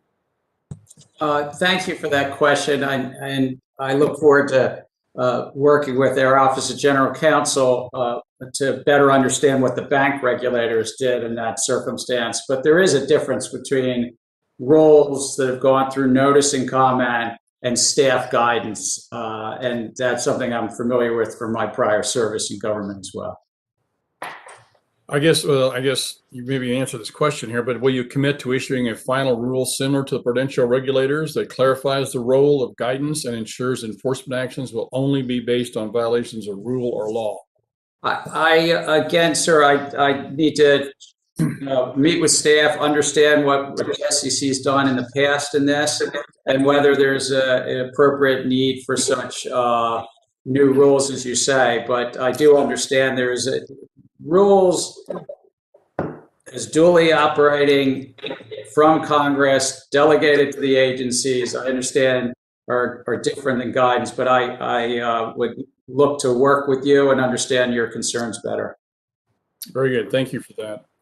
Chairman Gensler, as you know, the Securities Act of 1933 and Securities Exchange Act of 1934 established the ability of the SEC to accept generally accepted accounting principles that have been established by a private entity. While I believe that a private standard setter can help facilitate effective accounting principles that promote transparency for investors, recent actions by FASB and an overall lack of oversight by any regulatory entity whatsoever have raised serious concerns regarding the standard setting process and FASB's ability to conduct proper analysis before finalizing a standard. In my opinion, since the SEC has given FASB the authority to operate as a private standard setter, the SEC should ensure FASB is carrying out its duties in an appropriate manner. Can you broadly tell me what you think the relationship between the SEC and FASB is and should be? I think that Congress has been clear, as I understand it, that the securities markets benefit by disclosure, and that includes accounting disclosure, and the SEC has that authority. And then through what I believe it was in Sarbanes-Oxley, working with Senator Mike Oxley from your committee and Paul Sarbanes on the other side, put in place exactly what you said, a provision that there could be reliance on a standard setter meeting certain goals. But our Office of Chief Accountant has an important role in communicating with FASB on these important accounting standards, and that the SEC and our congressional system is at the top of that chain. Well, my concern, quite frankly, is with their ability to implement something, like CECL, which they did not do any standard setting studies about. They just arbitrarily went out here and decided in their own wisdom that this was something that they should be doing. All the other government agencies out there that affect what we do every day, how we administer the rules and regulations every day and the laws of this country, have to go through the Administrative Procedures Act. They do not. Would you support something along the line to rein them in, so to speak, that they would fall under the Administrative Procedures Act and have to do the kind of qualitative and quantitative studies before they can issue a rule or regulation that would protect the economy, protect the industries, protect the people, consumers from a bad rule or regulation they might implement? Well, Congressman, I'd like to best meet with you and your staff and better understand your concerns, because as I understand what Congress decided some 20 years ago in the Sarbanes-Oxley Act is that it was best to rely on and allow the SEC to rely on an outside standard setter, and that helped sort of set them apart a bit. So the concerns that you're speaking about, I'd like to better understand and see how we can address them as best we can. I thank you for your answer, sir, and I look forward to working with you on this at length. I think it's a very serious concern there that I have with regards to these folks. With that, Madam Chair, I yield back. Thank you very much.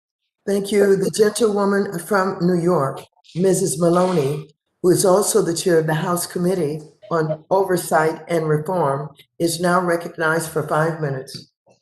Thank you, Chair Lady Waters. Chairman Gensler, it's great to have you before the committee once again, and to have you as the chair of the SEC. I have a few questions. First, I want to ask you about a very important issue that I've worked on for several years, and that is forced arbitration. A few years ago, some people were pushing public companies to include forced arbitration provisions in their corporate governance documents, which would prevent their own shareholders from suing them for securities fraud in federal court. If the SEC allowed this, it would essentially be the end of all security fraud cases in federal court, and shareholders wouldn't be able to hold companies accountable in court. So I led a letter with Chair Lady Waters to then SEC Chairman Clayton, which was signed by every Democrat on this committee, strongly opposing this move, which would reverse the Commission's longstanding position that such forced arbitration provisions violate federal securities law. And because this effort came so close to succeeding, I think it's very important to get you on record on this issue. So my first question is, do you believe it would violate federal securities law if a public company inserted a forced arbitration provision into its bylaws and governance documents? It's really good to see you and to work with you again. Likewise. I think that again, I need to get more fully briefed on the law, but let me say on the spirit and where the SEC's been. The SEC has said consistently to issuers, as I understand it, that it would be best not to put this into these corporate charters. And I think that the American public needs to be able to have redress to their courts. And that's a sort of a fundamental piece, to be able to go straight to the courts. And that's been true in terms of issuers for decades. And I think that's worked well. Well, that's great to hear. And it's a very important signal to investors in their confidence in the U.S. capital markets. And I thank you for that position. Next, I want to talk to you about GameStop. In this committee's initial hearing on the GameStop frenzy, I questioned whether our capital markets were working for all investors or just for some investors. And I emphasized the need to have rules that are consistent, predictable, and very importantly, enforceable. What struck me the most about Robinhood's behavior regarding the GameStop frenzy was the seemingly arbitrary nature of its trading halts and the lack of transparency on the front and back ends of how and why Robinhood and other broker-dealers impose these restrictions. So Chair Gensler, not speaking specifically to Robinhood's situation, but broadly speaking, do you believe broker-dealers should improve their transparency with their customers about how and when they impose trading halts? And what role do you believe the SEC should play in improving these disclosures and ensuring trading halts are integrated into firms' risk management plans? I think that probably what we could all agree on, that access to markets, whether you're an individual investor trading one share or a big institution, access to markets as they're moving up and down is a really critical piece of our capital markets. And what happened on January 27th and 8th was not good for millions of investors.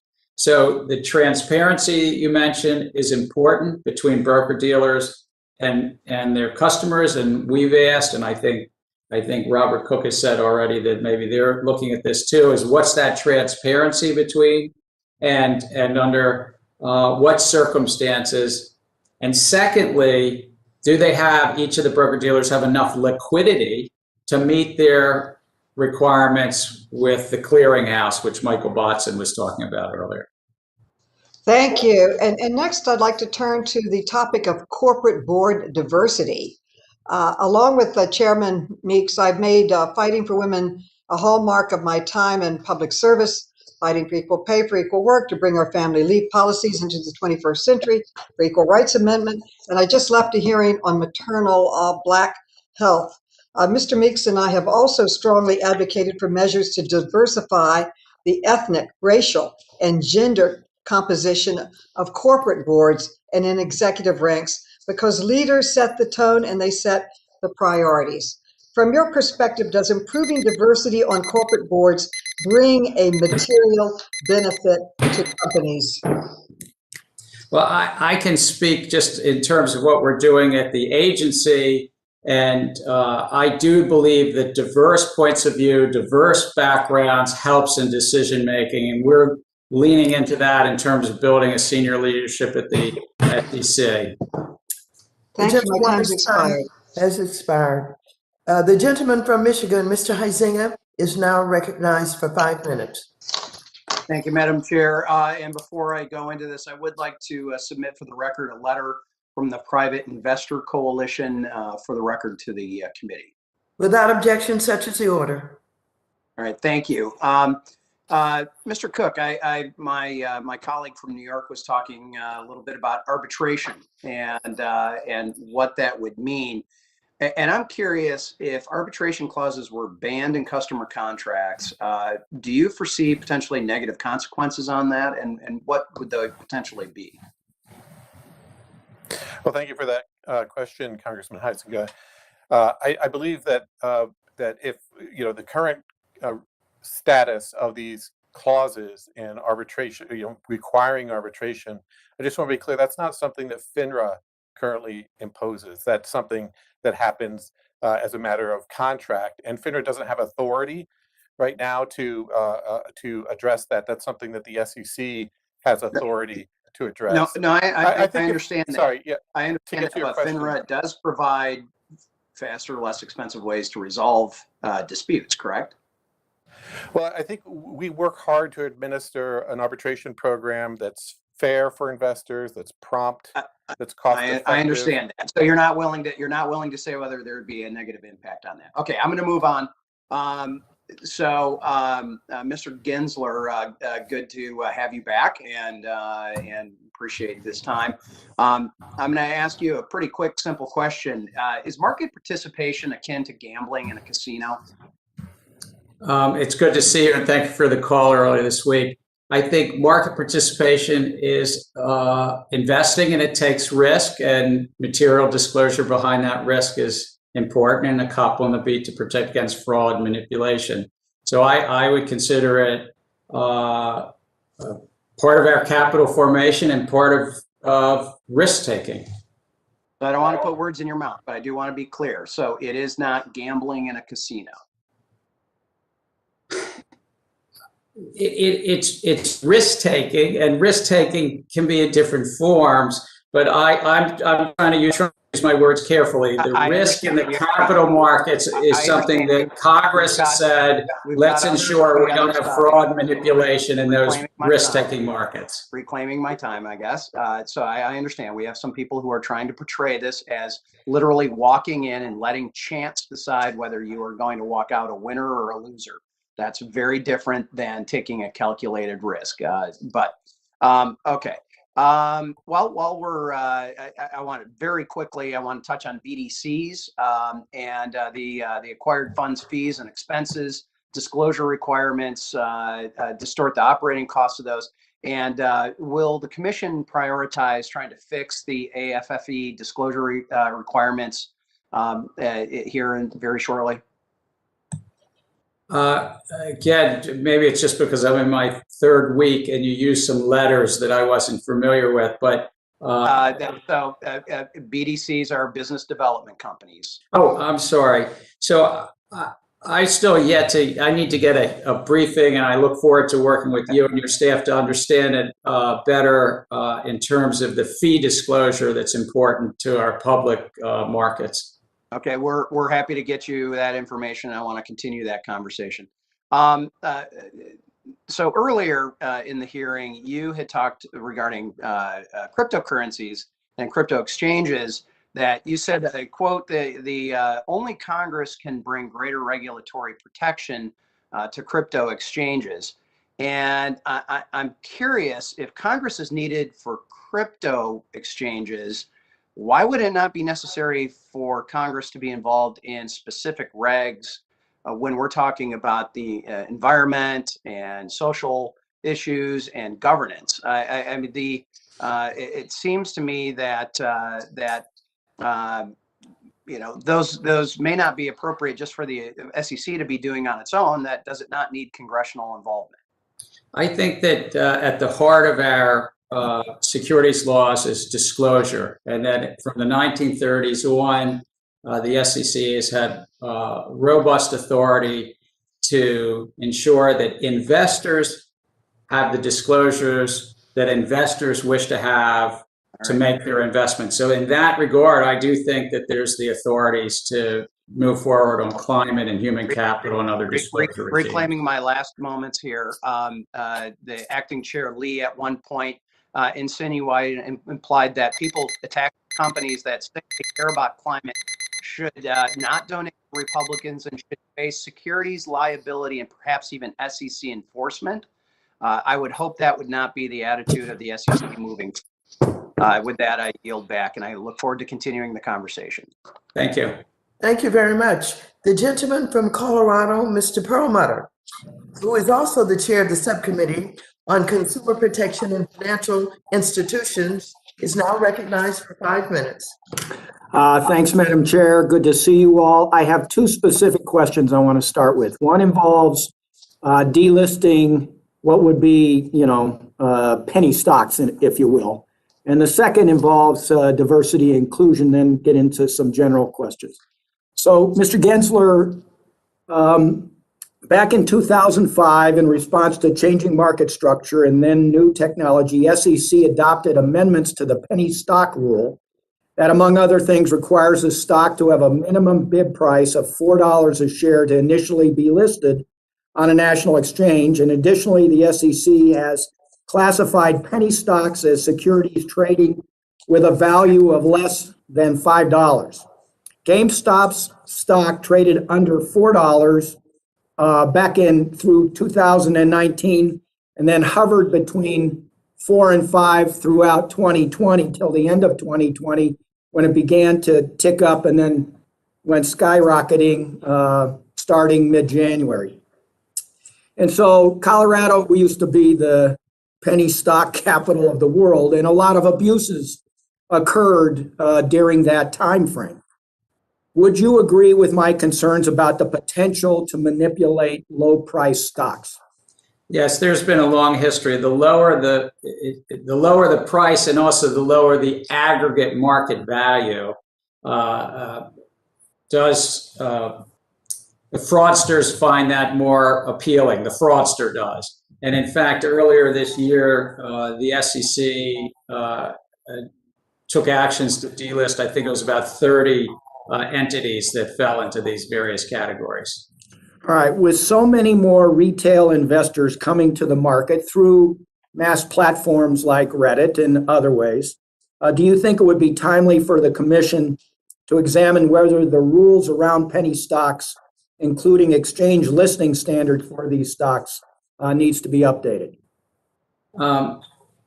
I think you raise a very good set of concerns, and now I've got some more work to ask the staff to look at, but just what are the current rules? How did they affect what happened in the spring or late winter? And even how it relates to, broader subjects in the market. All right, thanks. So my second question, and primarily goes to you, Mr. Gensler, and it's a follow-on from Ms. Maloney's diversity questions. And it's a question that was raised to me by a friend of mine, so I'm going to ask it just as he presented it to me. When you were chair of the CFTC, you did not have any Black division directors at that agency. Will you commit to doing better on this point in your current role at the SEC?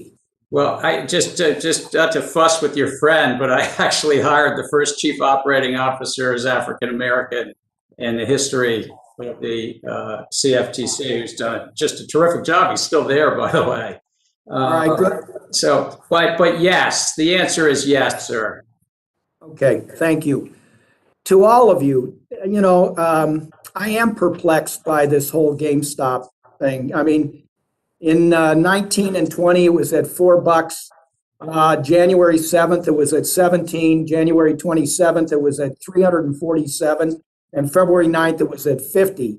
And now it's bouncing around at around 162.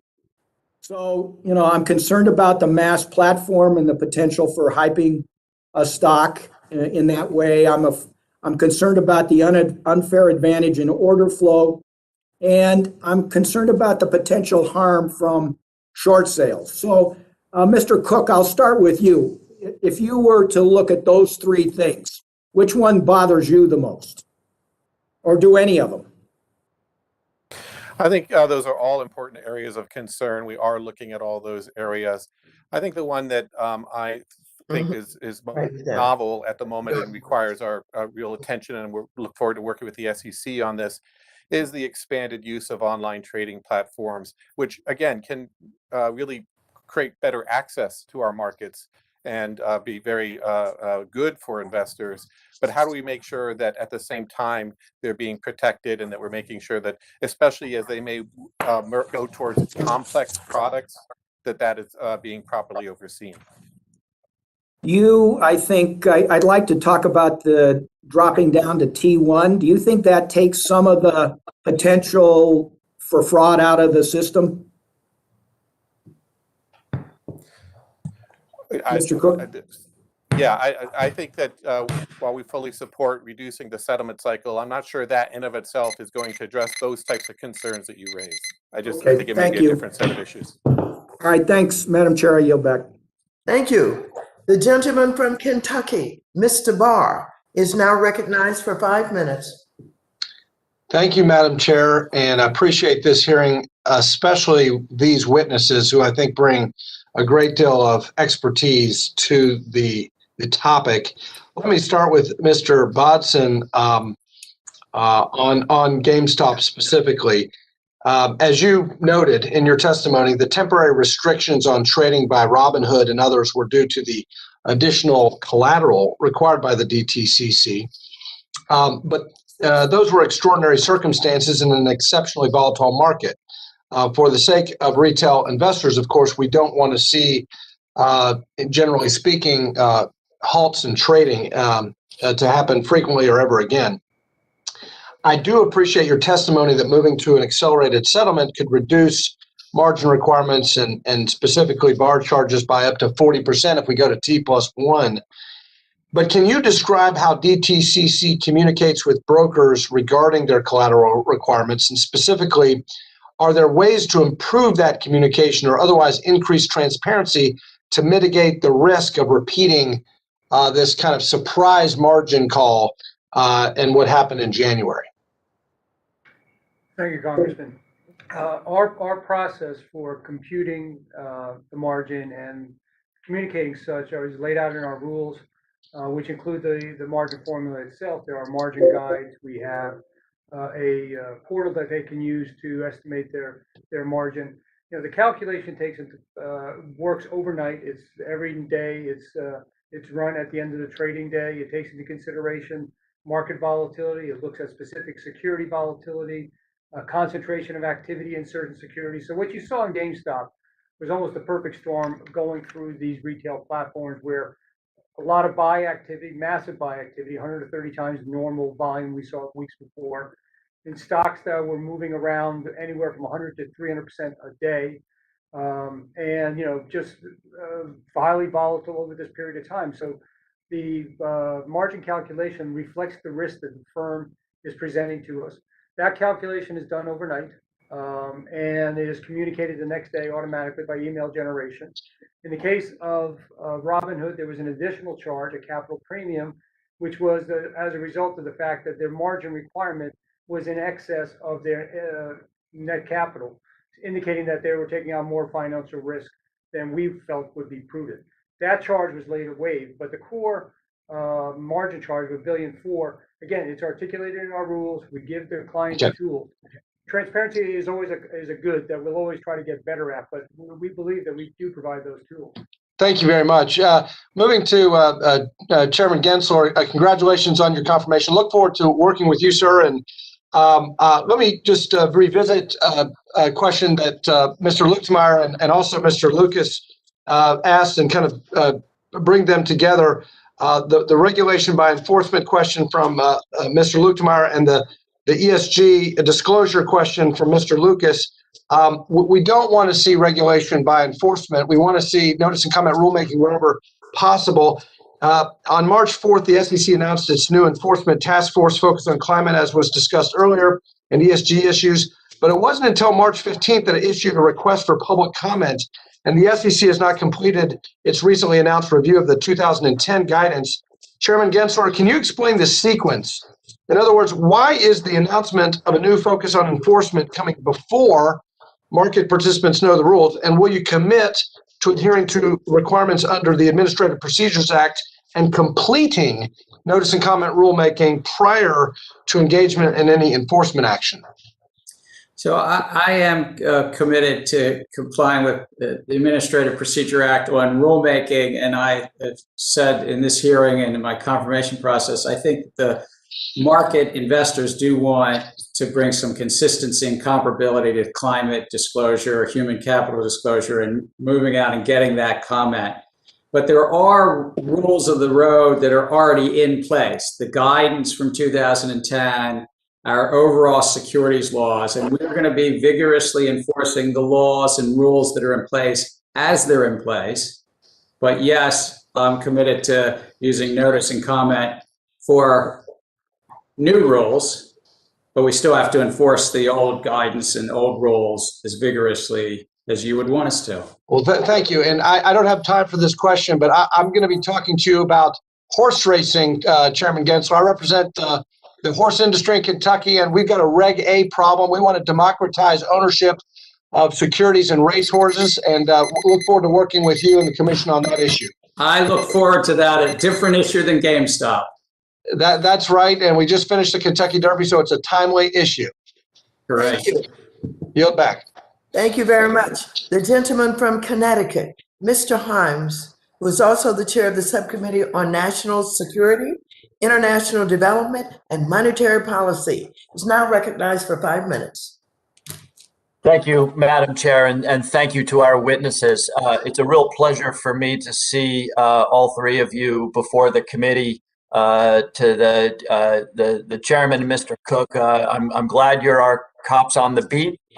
You've in your careers and today distinguished yourself for your balanced approach and really intelligent approach to the issues. And Mr. Bodson, it's great to see you. Kudos to you when the chant from both ends of the political spectrum was let them trade. Kudos to you for pointing out that the trading stops were actually part of the system architecture designed to keep disaster and catastrophe from happening.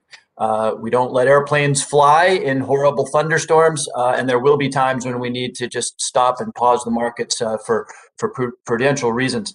I want to reflect on a lot of thought on GameStop. There's been a lot said. And as usual, we've sort of devolved into a little bit of a silly partisan conversation on the topic. We ought to be able to agree, as I think we do, that investing is a critical part of asset accumulation for American families.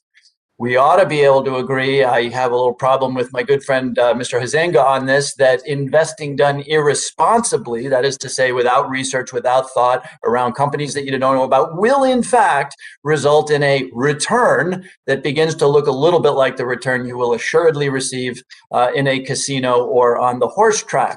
So I think our objective is how do we maximize the former, good, smart investing, and maybe encourage or discourage the latter, that is to say investing that actually ends up hurting retail investors. And the facts are pretty clear on what behavior leads to them being hurt.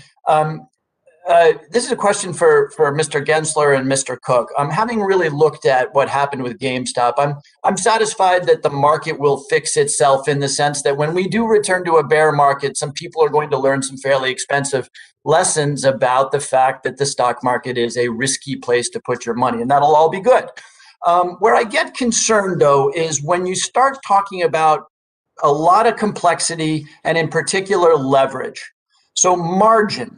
Option strategies that I'm really pretty certain that most of us, much less the average retail investor, doesn't understand. My question, I guess, for Mr. Cook and Mr. Gensler is there a point where you're employing leverage or synthetic leverage through margin or through derivatives that we should begin to think about restricting the ability of retail investors to employ those strategies? I don't need to remind the committee that we all know the story of Mr. Alex Kearns, who took his own life because he traded in some fairly complicated option strategies and discovered that he had created a liability for himself that he'd not anticipated. So my question is is there a line around leverage or complexity where we ought to not let the market teach tough lessons? So I'll go first, and I'm sure Robert will want to add. I do think that our core is protecting investors, and for a long time we've said to open an options account,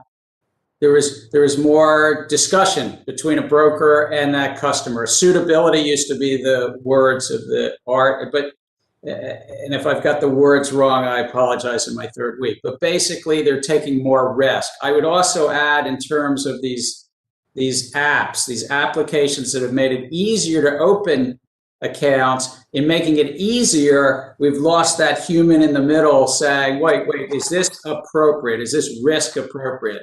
The thing that is like those buildings in Las Vegas and Atlantic City is that through gamification, they're using psychological prompts and behavioral prompts to get investors to trade more. And trading more, economic studies show, doesn't necessarily mean getting better returns. And so I wanted to add that if I could, Congressman Himes. But I know Robert wants to answer. Yeah, thank you, Mr. Cook. Do you have anything to add to that? Well, thank you for that question. I do think it's a matter of striking the right balance because, as you say, there are lots of risks that people may be taking on through complex products, margin, and we do have rules around some of that. There are limits on how much margin you can take. There are special requirements to open up an options account. But I think many of these rules were developed at a time when the only way you would do that was if you had a broker or an investment advisor, someone advising you and understanding the risks that might be appropriate for you. And so in light of that, in light of the fact that many of these same products are now available directly without some intermediation, we need to think about whether the existing rules should reflect the change in the technology. Thank you very much. Thank you very much. I yield back the balance of my time. Thank you very much. The gentleman from Texas, Mr. Williams, is now recognized for 5 minutes. Thank you, Madam Chair. And this is the third hearing on the GameStop saga. And one of the overarching themes has been protecting retail investors. I'm completely in agreement with the need to do this and ensure that everyone, no matter how much money they have invested, is competing on an equal playing field. However, one of the policy proposals that's being discussed to pay for some of the Democrats' progressive priorities would be determined to these same investors detrimental to the investors we're trying to protect. Of course, I'm speaking on the financial transaction tax. Contrary to what some on the left may want you to think, implementing this new tax would not only affect hedge funds and wealthy individuals, but rather anyone with a 401k or who opened their own brokerage account to trade stocks in their free time. So, Mr. Boydson, can you give us your thoughts on the most likely changes we will see if financial transaction tax is imposed? Thank you, Congressman. Again, I'm not going to claim expertise in FTT, but the studies we have seen show mixed results. In some instances, it did slow down trading. It did dampen levels of market activity. Hong Kong is the contrary one, but again, Hong Kong has a low income tax, no capital gains tax, so very different circumstances. And the question you raise is exactly how does the tax get paid? Who ends up paying it? In many cases, it will flow, as you said, right back to the end investor, so the retail investor, the pension funds, the mutual funds. And if that's the case, then that would obviously impact returns negatively and impact the wealth creation that one would want to see in the stock market. Okay. Raising taxes does not help, I'll tell you. Chairman Gensler, first of all, congratulations to you, and I want to welcome you to your first hearing before this committee. I hope we will have a productive working relationship as you take on this important role. And I want to start by asking you about transparency. We've used that today during the rulemaking process. For market participants, certainly certainty is the key, and there needs to be a clear roadmap on what the SEC is focusing their attention on. So, Mr. Chairman, what steps do you plan on taking to ensure the public is informed about the priorities and regulatory agenda that the SEC is undertaking during your tenure? I look forward to working with you, Congressman Williams, as well. I think that the transparency of our regulatory agenda, along with the rest of the administration, we would be publishing, I think it's twice a year, a unified agenda that's required under the law to publish our agenda. But it's through hearings like this and talking with the public more broadly about the agenda, about disclosure, market structure, ensuring that the markets work for working families. Well, thank you for that. Our capital markets are extremely regulated. No single entity, whether it be an exchange or a broker dealer or SRO, that acts unilaterally without any oversight.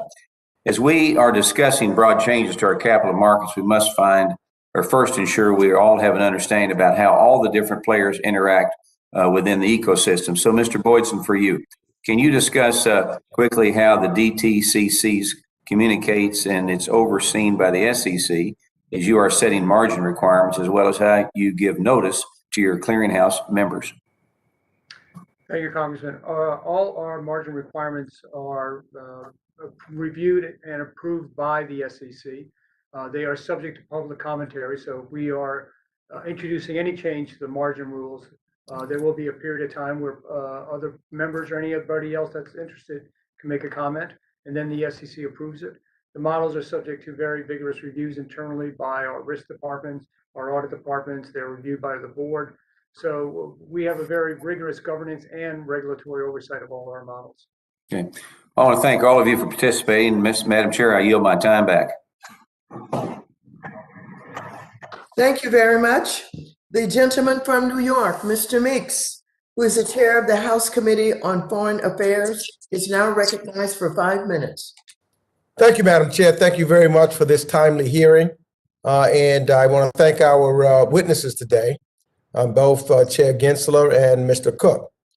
Chair Gensler, during these market volatility hearings, ensuring markets are fair and transparent so that investors are well informed has been a focus. Transparency is particularly important where investors are seeking information on the demographic makeup of company boards. In 2009, the SEC adopted its current board diversity rule to shine light on the demographics of corporate boards. However, the results of the current rule have been vague and abstract disclosures, as indicated by former Commissioner Luis Aguilar and former Chair Mary Jo White. In fact, an advisory committee at the SEC recommended in 2017 more specific disclosures around race, gender, ethnicity, because of the current rule's deficiencies. Those recommendations were not adopted by your predecessor. So my question to you is, first, can you commit today to revisiting the SEC's board diversity rule and requiring more specific disclosures around race, gender, and ethnicity as recommended by the SEC's Advisory Committee on Small and Emerging Companies in 2017? I thank you, Congressman. I look forward to working with you, or should I call you Mr. Chair? And I do think I've asked staff to make recommendations up on how we can do what you've suggested in terms of that investors are increasingly want to understand these particular issues around diversity and more broadly human capital, both. And it's driven by what investors want to see, and I've asked staff to try to serve up some suggestions on this. Well, thank you. You know, also, I don't know, I would hope that you could also think of maybe other initiatives that you can consider or encourage, you know, others within the department to have greater diversity in both corporate America and at the SEC itself. So I don't know if you have any additional thoughts on that, but if you don't, you know. I've also we have 4,400 people at the agency, but we also have a number of outside advisory groups, and as those terms roll, they're on rolling terms and everything. We've also asked the staff to look to ensure that those committees reflect the great diversity in our nation. Well, thank you for that, and I look forward to working with you to work on this particular issue. Let me go to Mr. Cook right quick for the time I have left. You know, Mr. Cook, this committee has examined inherent conflicts of interest with payment for order flow that can be difficult to mitigate and adequately protect investors. For example, brokers can often be incentivized to route customer orders to a highest bidder instead of to another trading venues or other better prices. Despite disclosures, investors may not entirely be aware of how payment for order flow affects their pricing or whether they are getting the best execution. FINRA requires that any transaction should be bought and sold in a market in which the resulting price to the customer is as favorable as possible under the market conditions. So, Mr. Cook, how can FINRA ensure that firms are always meeting their best execution obligations to their customers where the firm uses payment for order flow? Well, thank you for that question, Congressman. You're absolutely right. Our rules do require best execution by both the firm that's routing the order and by the firm that's executing the order. And payment for order flow does create a conflict that does complicate that because, of course, we have to evaluate, is the order flow being routed because of the payment or because that's where the best execution is available? And that's an analysis that we work on every day through our oversight and surveillance, through our examination, and through guidance. I think we look forward to working with Chair Gensler, who has indicated he's going to be asking his staff to take a fresh look at this, because I think fundamentally the question is that conflict that you're describing, is it adequately addressed through disclosure? And also, what disclosure are retail investors really getting, and is it something that they understand? I think many investors really don't understand these aspects of the market. We need to think about, are there better ways we can help make sure they understand how their orders are being routed? Thank you very much. I see my time is about to expire. Thank you, Madam Chair, for holding this hearing. You're so welcome. The gentleman from Arkansas, Mr. Hill, is now recognized for 5 minutes.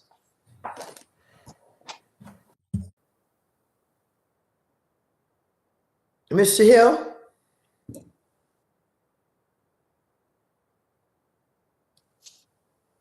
If Mr. Hill is not on the platform. I'm sorry, Madam Chair. Are you there? Yes, I am. Thank you. Please, you're recognized for 5 minutes. Thank you so much. Well, this was a good hearing. I like part 3 as much as I like parts 1 and 2. Thank you, Madam Chairman. Thank you for our panelists. Let me start with Robert Cook. Robert, in the first 2 hearings, we talked a lot about Robinhood and other app-based broker-dealers versus a traditional retail-facing broker-dealer. And it was clear to me that customer service access for clients of Robinhood seemed to be lacking. I talked a little bit about sales practices in the area of small dollar stocks or options. What have you looked into this, and what are your views here, Robert Cook? Well, thank you, Congressman Hill, for that question. Without speaking about any particular firm, it is an area that we're taking a look at. You'd mentioned customer service. We do expect firms to have sufficient infrastructure to comply with our obligation that they capture, acknowledge, and respond to customer complaints. We don't particularly require, for example, a live customer service agent. We provide flexibility for how that's done. But basically, traditionally, it wasn't thought necessary to regulate how firms provide customer service. And the expectation was they knew how to be responsive to their customers without regulators telling them how to do so. But financial services sector is evolving, as you know, just like the rest of the world, and commerce online, and lots of businesses don't have 800 numbers. So as we work with the SEC to review these events, that's one of the things we'll consider, whether there might be additional guidance going forward about kind of what are the minimum levels of support customers might need. Well, thank you for that. Chairman Gensler, congratulations. Delighted to have you back in the regulatory leadership space. My question for you, sir, is are you familiar with the Task Force on Climate-Related Disclosures that was led by former Mayor Mike Bloomberg? Yes, sir, I am. It's good to see you again. My pleasure. Have you read that yet, or had a chance to study its the sort of executive summary of it? I've had an opportunity to take a look at it during my confirmation process, and I've just been yet to sort of dig into it with the career staff at the SEC. Right. Well, I noted in your comment before confirmation hearing the Senate Banking that you believe that companies obviously are required to disclose material things, and you made a statement that companies have a legal obligation to determine what's material. Do you think companies have any obligation to disclose non-material risks regarding any topic? I think that the heart of our disclosure regimes over multiple decades is that which investors are looking for. Investors to make their decisions. And we have regimes from accounting regimes, management discussion and analysis, to employment compensation, that those regimes are that which investors need to pick up on and make their decisions on. but you believe that public companies should be based on materiality in their disclosures. There is a materiality component of disclosures, but there are also individual disclosures that are often very small, but still can have a really meaningful part to investment decisions. Do you think that the principles for effective, meaningful disclosure are that they're reliable, verifiable, and objective? I want to. You picked very specific words, sir. Well, because Mike Bloomberg picked the words. I'm going by what Mike Bloomberg has suggested. He says that disclosures have to be reliable, verifiable, and objective. I wondered if you agreed with that. I think what we're going to be trying to do is go out to public comment, get the best thoughts from the public on climate risk disclosure, human capital, diversity that we've talked about here, and get that which the investing public wants for their decision making to bring consistency and comparability in these various regimes as they make their decisions. So I don't want to get caught up in Mike Bloomberg's words. I think the public will have a chance to comment, and I think you'd probably not want me to just pick one person's words. Well, in cost-benefit analysis, you believe that anything that's required as required disclosure should be subject to the Commission's cost-benefit analysis. I'm very proud this week we hired a world-class financial economist, Jessica Wachter, to lead our Division of Economic Research Analysis. Those 160 people are going to be integrated from the design phase all along in terms of doing rigorous economic analysis. Thank you, Madam Chair. You're back. Is this the next one? Thank you very much. The gentleman from Illinois, Mr. Foster, is now recognized for 5 minutes. Thank you, Madam Chair, and to our witnesses. And so you're now going to be subject to yet another question on horse racing for Mr. Cook and Chair Gensler. But this one will be about transparency in retail trade execution quality and payment for order flow. Retail investors don't care directly about payment for order flow. What they really care about are their total trading costs. You know, how the price that they got for the trades that they completed on their trading app compares to a fair price that they. No, my God, Maxine started screaming my name and scared the hell out of me. Oops. Careful, French. Anyway,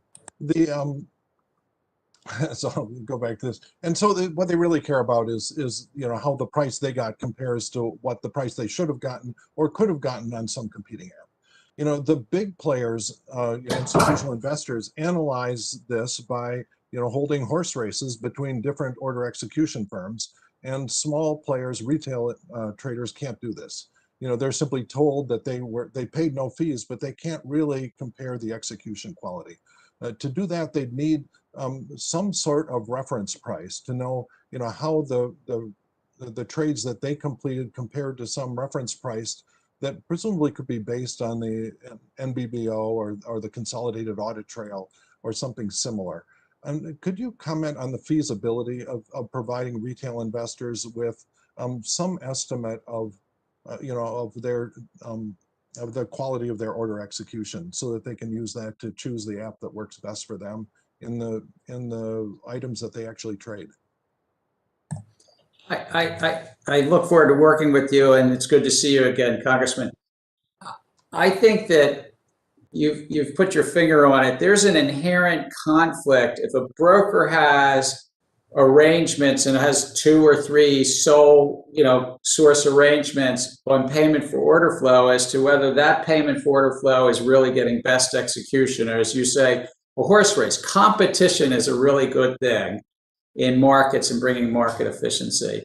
And these are not free apps. They're just zero commission apps. The cost is inside the order execution. And so that's what I've asked staff to really take a look at and think about our overall market structure, because it's not just payment for order flow. It's a lot of other pieces about wholesalers have about 37, 38% of the market now. That means 38% of the market is not going to either the lit, you know, markets like New York Stock Exchange and NASDAQ, and not even going to regulated markets like alternative trading systems. So looking at the overall Yeah, but all that information, I believe, is present on the consolidated audit trail, correct?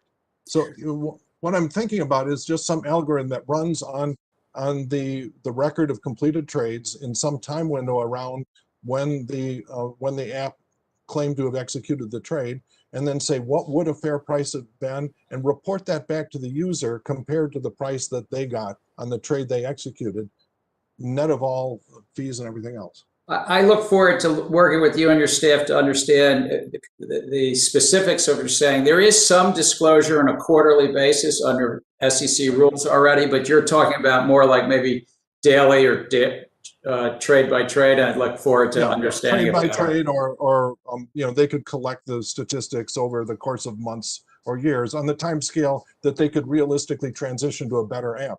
And they may find out what the institutional investors find out, that one order execution firm works well for, very liquid, high volume securities. Another one is best for options, and so on. And so that they could have access to that sort of information. I think the question you raised at the center of it is disclosure, even if it's more specific disclosure. How does that work in the market structure? And do we somehow get best execution for customers who are on one app, and it's even one app that's sort of promoting more activity through gamification and so forth? Or not even that. Actually, Mr. Cook, do you have any comments on the feasibility of this? Does the data exist? Yeah. Yeah, I think it's a very interesting idea. I think what you're raising is the point that would require us to think about what is the right benchmark, how do we ensure consistency and measurement against that benchmark, and how do we get that information to the customer. I think that a lot of the data is there. There are the Rule 606 reports that Chair Gensler just mentioned, but I think to get to what you're talking about would probably require some more reporting, maybe even more reporting of information into CAT. If that was to be done by a regulator, you could imagine this process being done either by the firms themselves or through a centralized process. But I think it's a very interesting idea, and we'd welcome the chance to talk further with you about it. Yeah. All that would be necessary is an agreement on what the algorithm you're running in the time window to establish the reference price. And it doesn't have to be the best algorithm. It has to be a standard one that pretty well reflects the price that they should have gotten and allows an apples to apples comparison of the apps.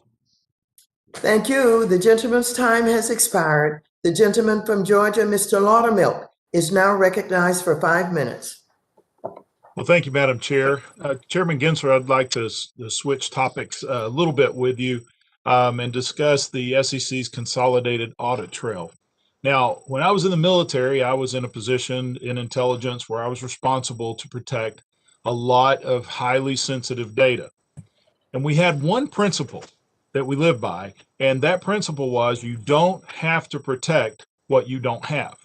And if you don't absolutely need something, especially if you have access to get it in other means, do not keep it.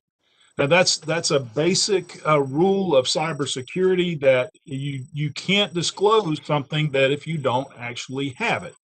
Now, as you know, the consolidated audit trail is expected to collect 60 billion records every day of trading in the equities and options market. In July of next year, brokers will be required to report the personally identifiable information of every retail investor to the consolidated audit trail. While there are certainly times when the SEC needs to access investor data, this massive database will be a major target for cyber criminals. That's why I propose legislation that will require the SEC to instead obtain this data by requesting it from the broker and make sure the SEC is able to quickly access the data it needs. Brokers would have to provide that data to the SEC within 24 hours. So, Chairman Gensler, a 2018 poll indicated that 89% of retail investors oppose having their personal data collected in the consolidated audit trail. And that's why I proposed decentralizing this data across thousands of different brokerage firms instead of just one giant database, which is much, when it's all consolidated, it is a primary target. My question is, will you take action to protect the investors' sensitive personal data? Congressman, I thank you for asking that. And the SEC is committed to protecting data. I think also, just as an update, and I believe this was late last year under Chairman Clayton's leadership at the SEC. The SEC passed some updates to the consolidated audit trail provisioning that a lot of that personal information that was going to be collected no longer will. People's birthdays, people's social security numbers and the like. And it might be that Mr. Cook has more details because it's really under FINRA that the consolidated audit trail project is being put together. But I concur. I think a lot of that personal information is now not going to be collected, sir. Well, I mean, that's a good start. But again, the basics of cybersecurity and protecting data is if you have access to get that data somewhere, and data is always more secure when it is dispersed in multiple locations. That's why a lot of companies are going to new technologies that the same, the blockchain technology, which disperses that data. It's much more protected than when it's centralized. And even if you don't have PII, if you have a certain amount of information that can close the loop from other information, it puts a lot of people at risk. And so I think it is vitally important that we protect investors' data from unnecessary risk. And I hope that you will take efforts to address this to make sure that people's information is protected. Because as we know, the federal government has shown to be one of the targets and has disclosed a lot of information in the past. And so on another topic, as I stated in the first hearing on GameStop issue in February, it's unfortunate that some of my colleagues are using this issue to call for a laundry list of new regulations. But beyond just calling for the new regulations, they're actually proposing them in this hearing. Many of these proposals are a solution actually in search of a problem. So, Mr. Cook, if Congress was to ban payment for order flow, what effect would that have on the availability of commission-free trading for the everyday investor? Well, thank you for that question, sir. I think a ban on payment for order flow, the impact would vary significantly across different firms based on their business models. There are some firms who don't accept payment for order flow now and still charge their commissions. But there are others who rely heavily on it. And one of the things to think about, if you're thinking about banning payment for order flow, would be what would be the pass-through effects on investors.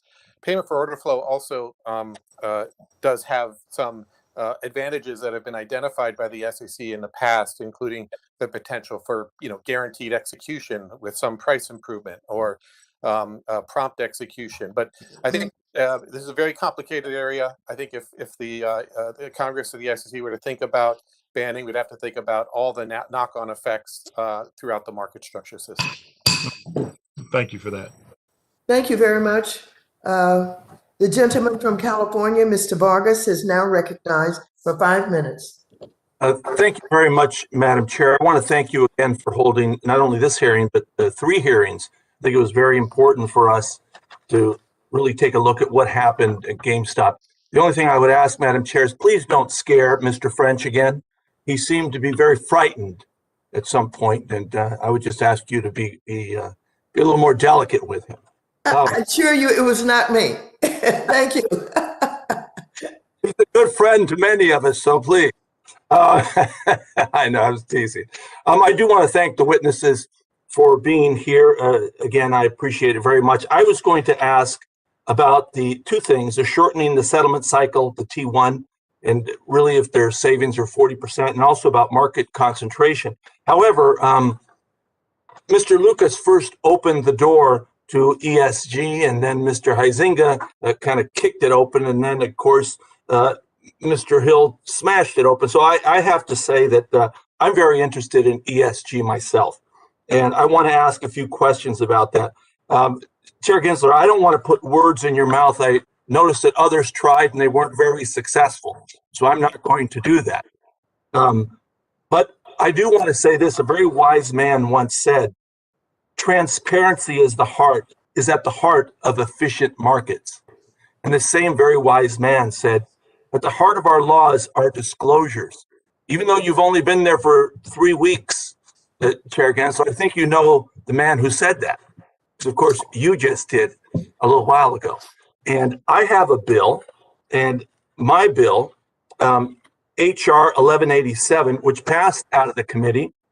Among other things, it would establish a sustainable financial advisory committee to communicate with interest groups and individuals regarding sustainable finance, and ultimately provide the SEC with a report identifying policy changes that could facilitate sustainable investments. In addition, the bill requires this committee to submit recommendations to the SEC regarding what ESG metrics and the SEC should require to be disclosed.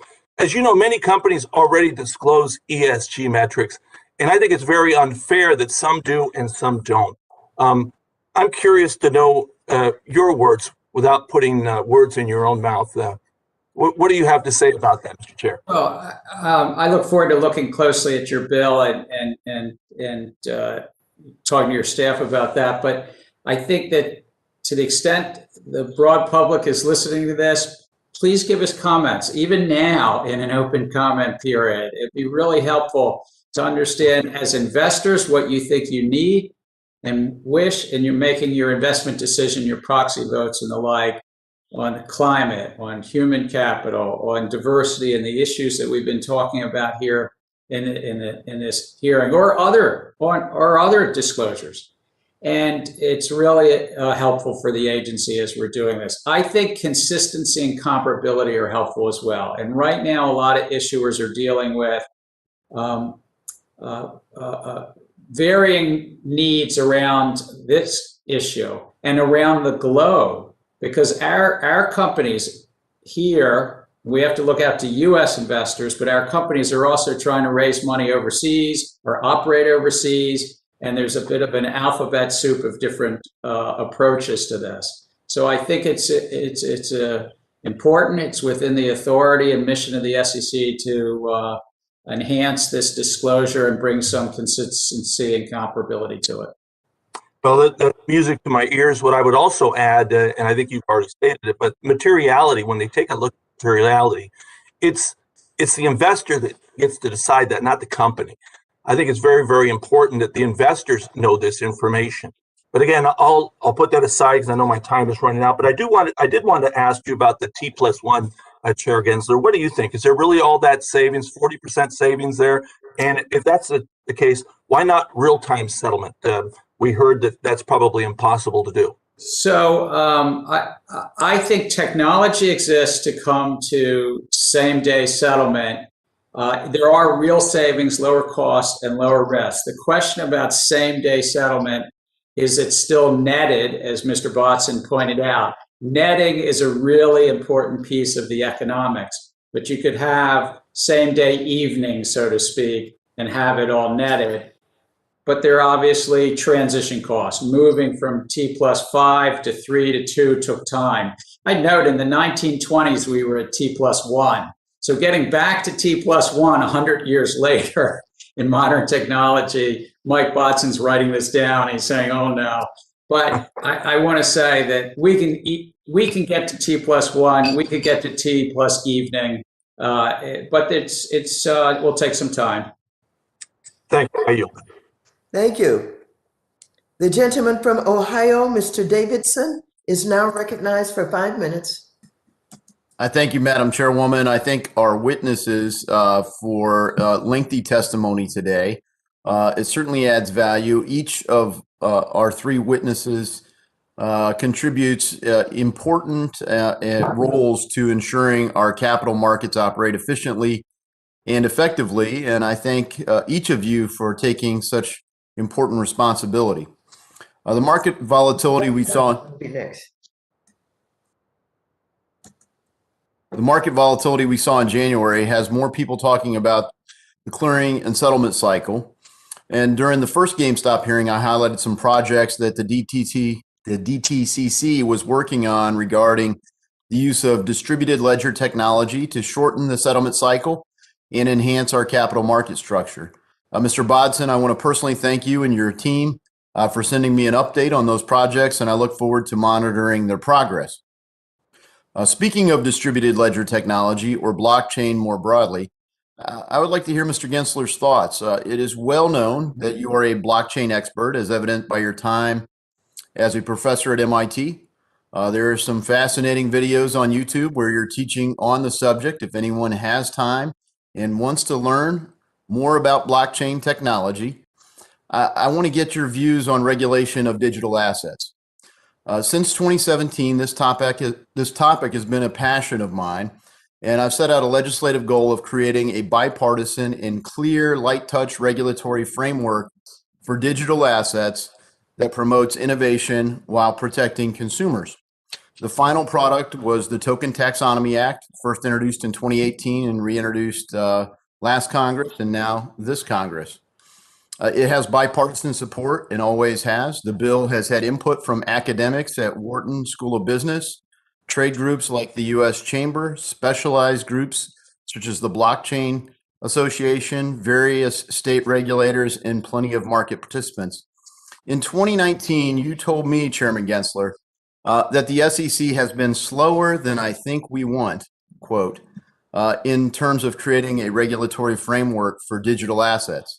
Just 2 days ago, Secretary Yellen publicly stated that we do not have adequate framework to deal with cryptocurrencies from a regulatory standpoint. Now, with you at the helm of this agency, I think it's an opportune time for the SEC to work with Congress on creating this regulatory framework that's bipartisan and clear. Chairman Gensler, have your views changed since 2019 on the SEC's approach to digital asset regulation? Congressman, thank you, and for that personal shout out. It's a free course, by the way. It's free online. But I think that there are things that we can do better and get done at the Securities and Exchange Commission, and we have authorities. But I also look forward to working with Congress if it's the desire of Congress to try to fill some gaps. As I said earlier, I think crypto exchanges, particularly if one trades Bitcoin in America today, there's not a investor protection regime that really protects as I think would be appropriate around these exchanges. So I look forward to working with you and this committee, if the chair wishes so, on anything you would do in this area. Thank you so much, and I look forward to working with you, and frankly, our bipartisan group will certainly as well. Regulation by enforcement's been characteristic of this space. Obviously, XRP is a key case, but it'd be great to have a bright line test so that we wouldn't be dependent on so many enforcement actions or no action letters. So greatly appreciated. Lastly, I do want to talk about the SEC's authority to suspend trading. I look forward to working with you on a bill that would provide additional transparency about why the trading was suspended, and more specifics there. And some of that has already been commented on by others. But I'd leave you the opportunity, sir, to any closing comments on that kind of transparency. I look forward to hearing more about the issue. As you said, I haven't looked at your bill. And whether you're talking about suspending penny stocks or was it suspending others, because there's small market cap companies that are in some cases have no products and no employees even, but that just are ripe for fraud and manipulation. There's been a regime for decades around penny stocks and trying to protect the public from what are easily manipulated circumstances. Yeah, just like that clarity that you had there, that's the piece that when you put the disclosure out for information flowing, what information triggered the halt. But I look forward to it. And Madam Chairwoman, thanks again for the hearing. I yield back. Thank you. The gentleman from New Jersey, Mr. Gottheimer, is now recognized for 5 minutes. Thank you, Madam Chairwoman, and thank you to our witnesses for being here today. Chairman Gensler, congratulations on your confirmation to lead the SEC, and welcome to the House Financial Services Committee. It's good to see you, and I know we're all looking forward to working with you in the coming years. I'm helping to lead a bipartisan effort to reinstate the state and local tax deduction that was eliminated in the tax hike bill of 2017. Capping the SALT deduction has enormously increased the tax burden on hardworking middle-class families in New Jersey's 5th District. To make matters worse, some legislators now want to impose a financial transaction tax, an FTT, on stock and bond transactions, including in my state. Chairman Gensler, according to a study by Vanguard, an FCT would cost retirement savers $36,000, more than 3.5 years of savings over their lifetime, and would send jobs and markets overseas. Mr. Chairman, first, do you support a financial transaction tax? First, let me say it's good to see you. Full disclosure, we first knew each other maybe 20-some years ago working in administration. I really think that I would leave it to Congress and the executive branch to sort through taxes. And our remit at the SEC is about ensuring that working families are protected, we protect them, and we have fair, orderly, efficient markets and capital formation. And the taxing questions are really outside our jurisdiction, if that's all right, Congressman. I appreciate that. And yes, and I'm excited to work together again. Can I maybe just ask it a slightly different way? Maybe that'll let you answer under the remit of the SEC.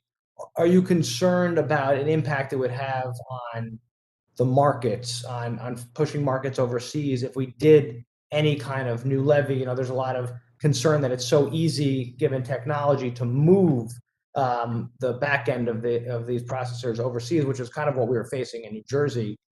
From a market perspective, would you be concerned about that, or would you prefer to? Again, I think what you're raising is there are trade-offs that I think were more appropriately made by Congress and the executive branch in terms of those trade-offs.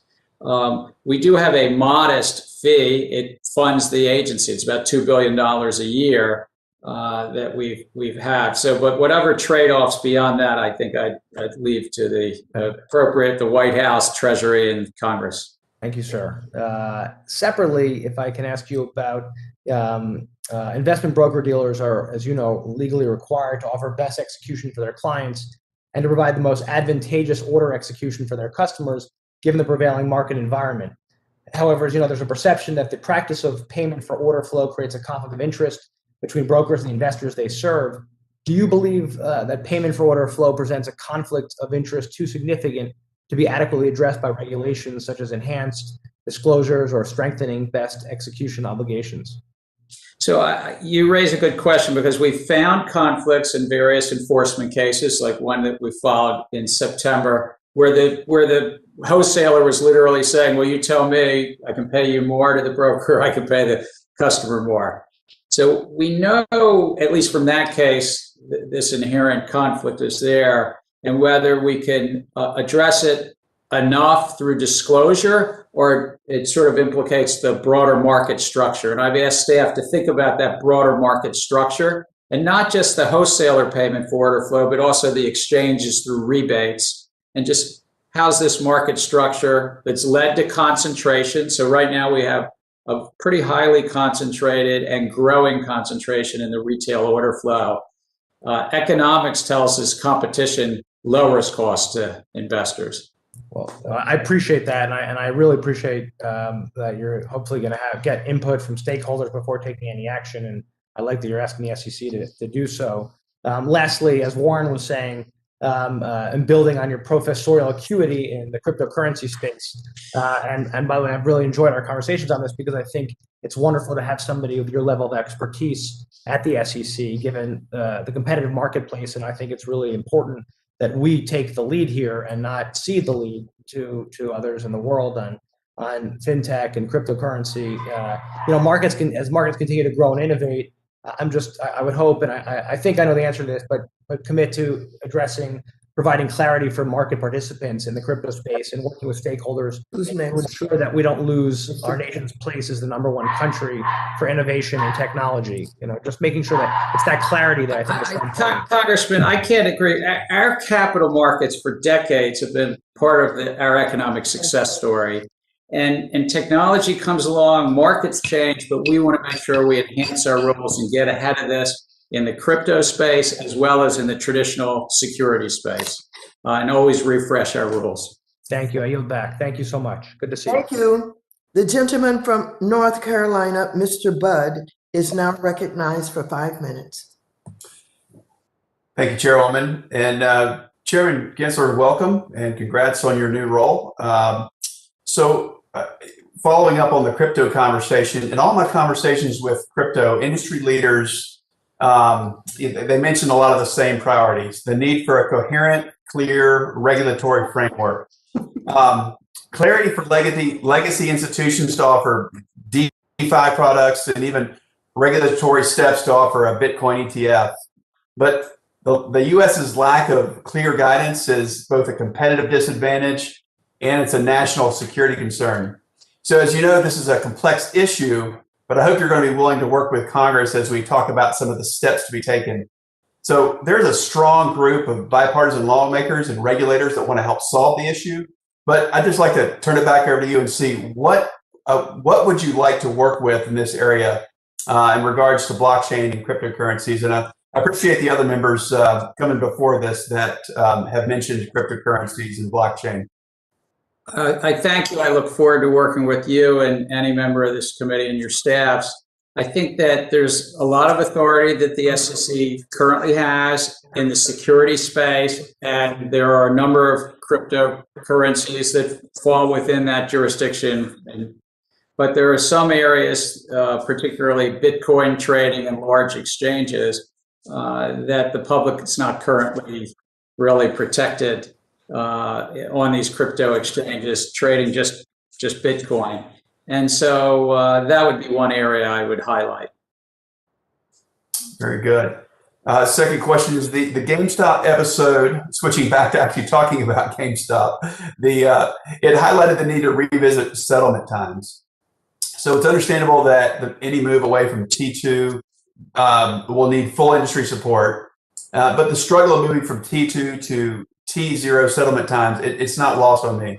So Chairman, with today's state of technology, including blockchain technology, what is the SEC and the DTCC, and also want to include Mr. Bodson in this, what are you all doing to evaluate the potential use of blockchain to help speed up settlements? And I'll start with you, Chairman Gensler. So you're right that technology exists today, just shorten settlement cycles, even maybe to the same day. I think there's a business model issue as to whether it's still netted, which has a lot of economic advantages. In terms of the underlying ledger technology itself, I would defer to Mr. Bodson as to whether they find it's helpful to have a distributed shared ledger or a sort of a single party ledger. And then what the role of the SEC would be is to ensure that whatever rules they're proposing has the resiliency and the important safety of a clearinghouse, because this is a systemically important clearinghouse. It's the largest, it's really the sole clearinghouse for equities. But I turn to Mr. Bodson. Thank you, Mr. Bodson. Thank you, Congressman. Distributed ledgers are very exciting technology. As was pointed out before, we have two projects underway that are publicly discussing Project ION, which is using DLT for settlement purposes and digitizing securities. Project Whitney is more concentrated on the private security market and bringing some standardization, record keeping over those markets. What we're going to do, working with SIFMA and ICI and the entire industry over the next few months, is look at those business processes, look at those conventions that are out there, and see how best to deal with the impact of shortening time. As I said before, time is risk. You shorten it, your credit risk goes down, but if you shorten it without really understanding it, operational risk goes up, and all of a sudden you have a market in disarray. So, be it DLT, smart contracts, all these are exciting developments. The question is, what's the right time to use it? I mean, they're new technologies. I mean, we have 45 years of resiliency. I'm going to jinx our company, but we've had a great track record. So anything we do, we want to maintain that reputation for being, Fortress DTCC. But new technologies are something obviously we're looking at, and it's very, very exciting for the industry over the medium to longer term that it could revolutionize what we do. Very good. Thank you both. Chairwoman, I yield back. Thank you very much. The gentleman from Florida, Mr. Lawson, is now recognized for 5 minutes. Thank you, Madam Chair, and welcome our guests to the committee today. And one of the things that I've been actually concerned about, more so than anything else, is the is the safety for the investor ever since the pandemic hit. And we've seen a lot of things happen within the marketplace. So, Mr. Botson, are current broker capital investments sufficient to prevent harm to the investor and to the financial system?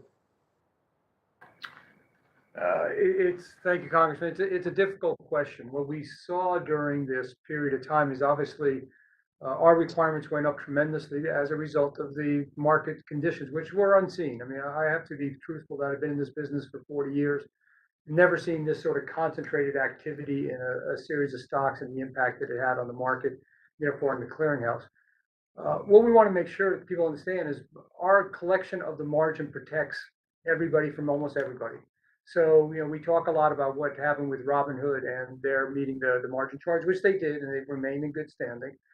But if somebody else had gone into default during that period of time, Robinhood nor Robinhood's clients would have to worry about trades being consummated. And I think that's the story that I think that is getting lost somewhat in this somehow, is that the system worked. I mean, there was incredible volumes. The system processed that volume.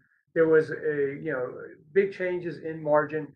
Firms met that margin. Nobody was defaulted. Nobody was pushed into that situation from a firm basis. And the impact on the retail client, obviously, is something that both the SEC and this committee hopefully will come back with recommendations and views upon. But from our aspect, the post-trading aspect, it was an incredible period of stress. We then see this circumstances, but we were prepared for volume surges. We were prepared for market stresses, and that part of the process worked very well. Okay, thank you. And this is important to the whole panel. Do you believe that gamification has a place in investing?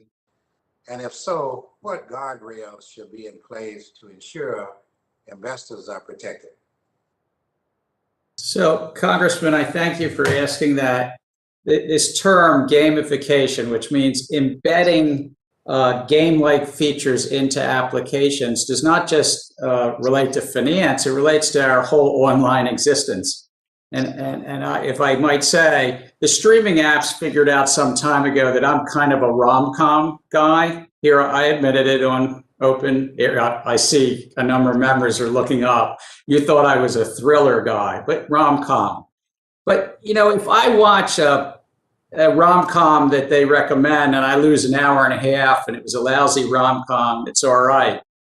But if you use gamification features and folks are trading more actively and day trading, then all of a sudden, that's their investment future. That's their challenges for their future and for their security. So I think we really have to take a look at this. We've asked the staff to put together something, request for public comment about all of these features that are getting imported into finance. Investing, good, but if it's sort of churning folks or getting them to invest, trade a lot, what does that mean? And what protections should we have in there in those communications? That's a great answer, Mr. Chairman. Anyone else would like to comment on that? Well, I would just add, I congratulate or applaud the decision by Chair Gensler to solicit comment on this topic, because I do think we want to make sure we understand it, the different features, what are they used for and why. We need to make sure we understand the benefits, and I believe there are some really important benefits for investors. We also want to make sure we understand the risks, and I believe there's some important risks. And I think the benefits and risks may change in different contexts. We also need to understand that. So I think we need to move forward in this area by really getting a process where there can be, everyone can, all the stakeholders can share their views, and the regulators can be even better educated. We fully support the concept of soliciting more comment in this space. Okay, Mr. Chairman, one more before. So do you think that SEC broker-dealer capital and liquidity framework need to be strengthened for the larger retail broker-dealers? If so, how? You raise a good question, because what we found in January is a number of brokers then denied access or shut out access, and it was about liquidity to the clearinghouse or margin in the clearinghouse. So we're taking a close look at that, but you raised a good question whether it also relates to their capital and liquidity needs. Okay, thank you. Madam Chair, I yield back, but that is very, very important. Thank you. Thank you very much. The gentleman from Indiana, Mr. Hollingsworth, is now recognized for 5 minutes. Well, good afternoon. I appreciate the opportunity to participate in this hearing, and I know a lot of very important topics have been talked about. Chair Gensler, I wanted to speak directly with you for a few minutes. I was so encouraged to hear during your Senate confirmation hearing of your willingness to work on transitioning to an e-delivery system. Given the significant increase in communications via electronic means, it seems like a real common sense solution where consumers would win, ultimately firms would win, and everyone would be better off on account of this. So I certainly hope that this will continue to be a priority. Do you expect it to be a priority as you're getting started and spinning up in your new role?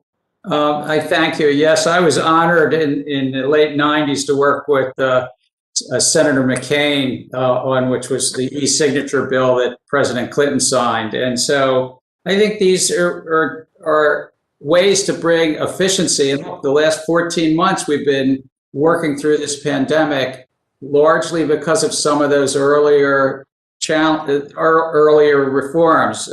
It's been a very, very hard time, and too many of us have lost loved ones. But electronic delivery is something that I hope that we can continue to look to do while still protecting investors and ensuring they get the proper disclosures. Wonderful. Well, I certainly appreciate that, Chair. I think this is an important area that we could wring a win from, both for consumers and their information, as well as for those that are providing it. Wanted to switch topics and talk about minimum tick sizes, though. I've mentioned in previous hearings that we've seen a dramatic increase over the last decade in off-exchange trading, with this year, at some points, frankly, more exchange happening off exchanges than on exchanges. And look, the reality is, I don't want this to be a matter of preference. I don't want it to be a matter of party, but I do want it to be a matter of parity, where we've got a regulatory regime that is equal across both types of trading. And I don't think we have that right now because of the minimum tick size requirements for lit or exchange trading. I wanted to reach out to you about this and help understand if there was any rationale for that discrepancy between on-exchange trading. I don't know if we just lost the congressman, but I think I got enough of the question to answer it. Should I go ahead, Chairwoman?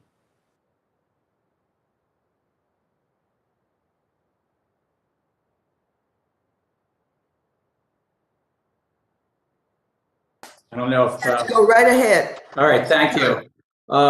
So one feature of our stock exchanges is there's a minimum price size of a penny, if I understand the question, or minimum tick size. I have asked staff to consider that in terms of market structure. Should that change? Should that address some of this segmentation that the wholesalers can trade within the penny, but on the exchanges we currently are not able to? And is that just a legacy of an earlier time?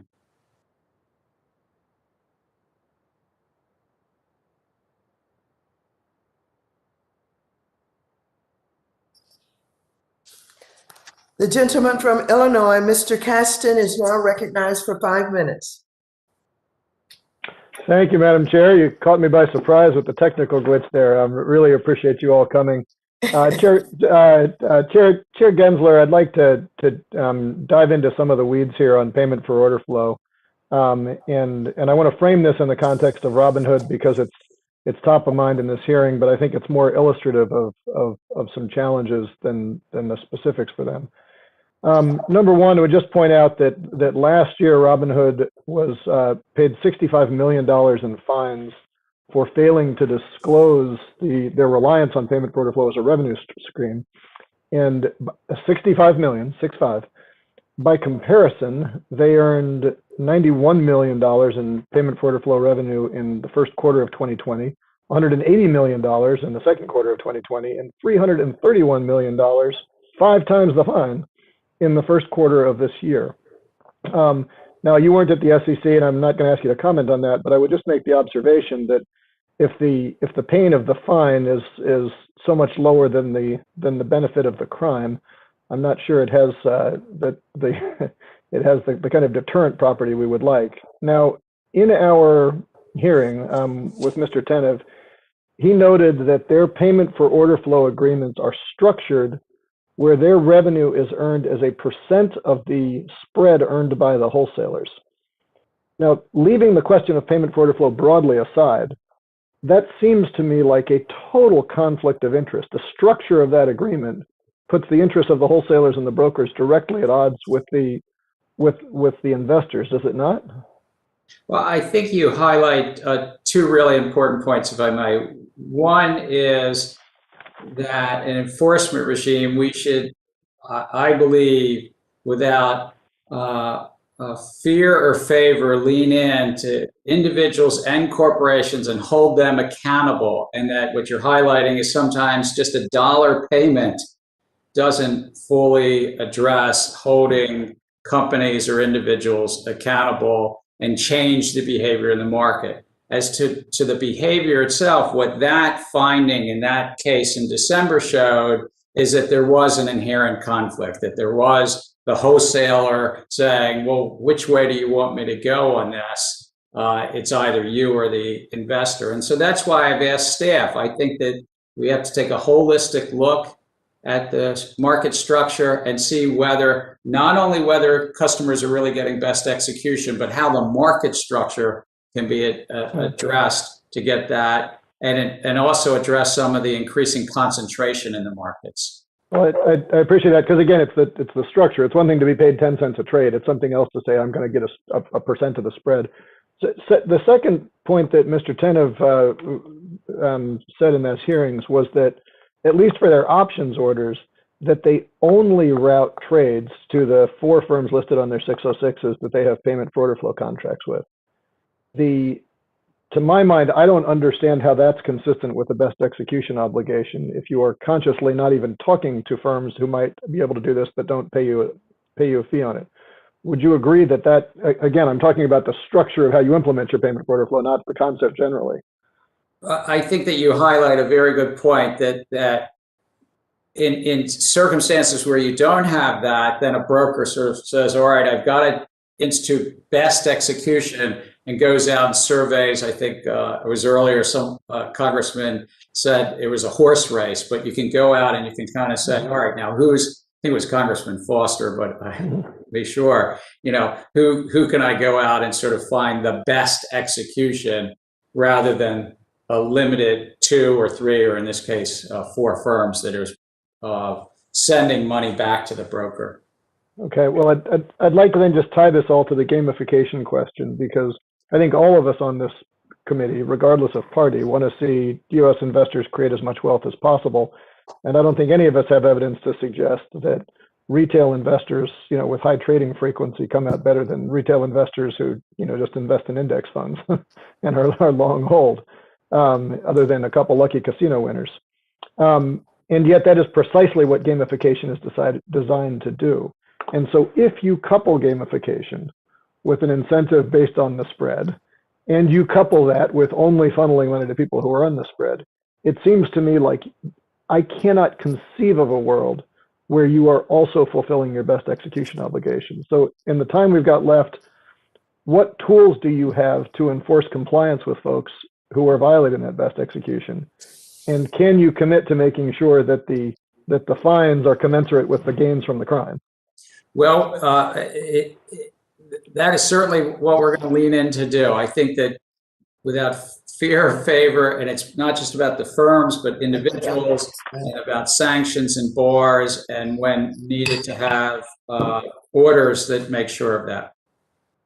Thank you. I yield back. Thank you. The committee will be in recess for 5 minutes.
order.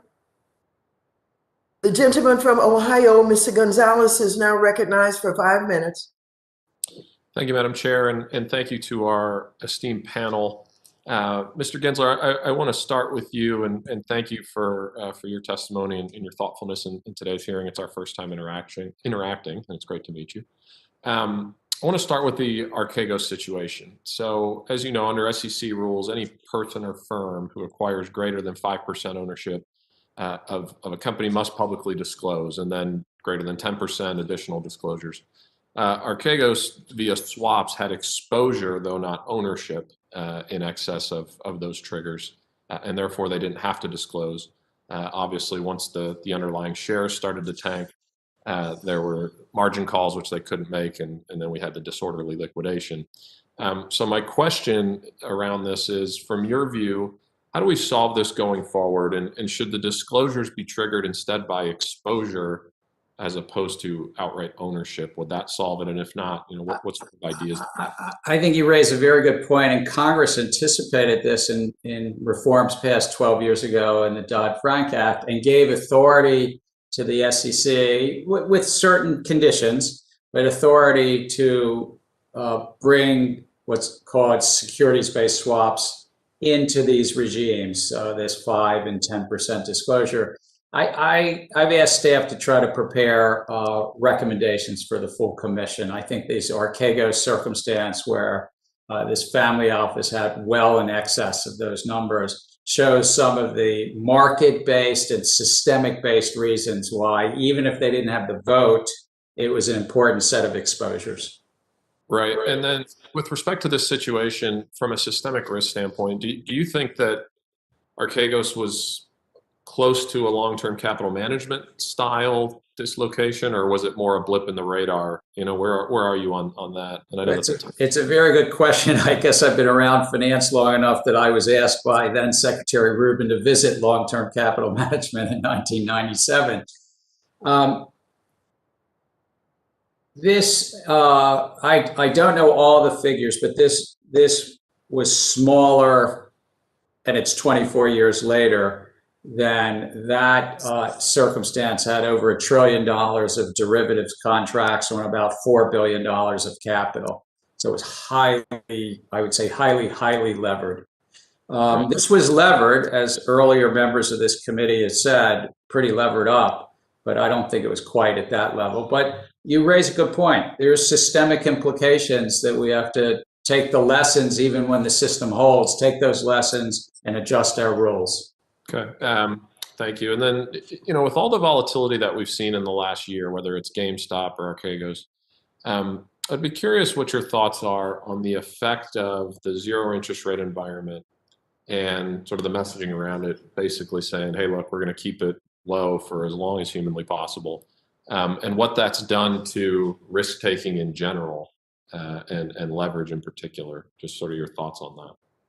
Well, I hope you appreciate it. I'm going to leave monetary policy to the central bank, and I think the remit under the securities laws are large enough that we're going to, regardless of where the markets are, up or down, interest rates high or low. I think our core mission of ensuring that we root out fraud and manipulation is a really critical piece. And what we found in the GameStop circumstances is that volatile markets, there's a time that also to be protecting the retail public. Great, and I appreciate you not, I tried to get you to wade in there, but I appreciate the dodge. This isn't your first rodeo, clearly. On the PFOF situation, sort of following up on that, when I look at GameStop, I see PFOF as sort of a bit player, but not the primary driver, right? It happens to be how Robinhood executes trades, but to me, it was a short squeeze of a handful of companies, but in particular GameStop, driven by social media and then traded on zero commission platforms. Do you agree with that perspective? Or, I want to make sure we're not adding payment for order flow as the primary driver of the GameStop situation, when payment for order flow has been around long before GameStop and hopefully long after. But but I'd love to just hear you kind of put a bow on that if you could. Yeah, I thank you. And this is in our remit, so I'll address it. I think that the GameStop events raised a handful of issues, and payment for order flow and the inherent conflicts that they present for brokers and their customers, we need to take a closer look at. Thank you, Madam Chair, and I yield back. Thank you very much.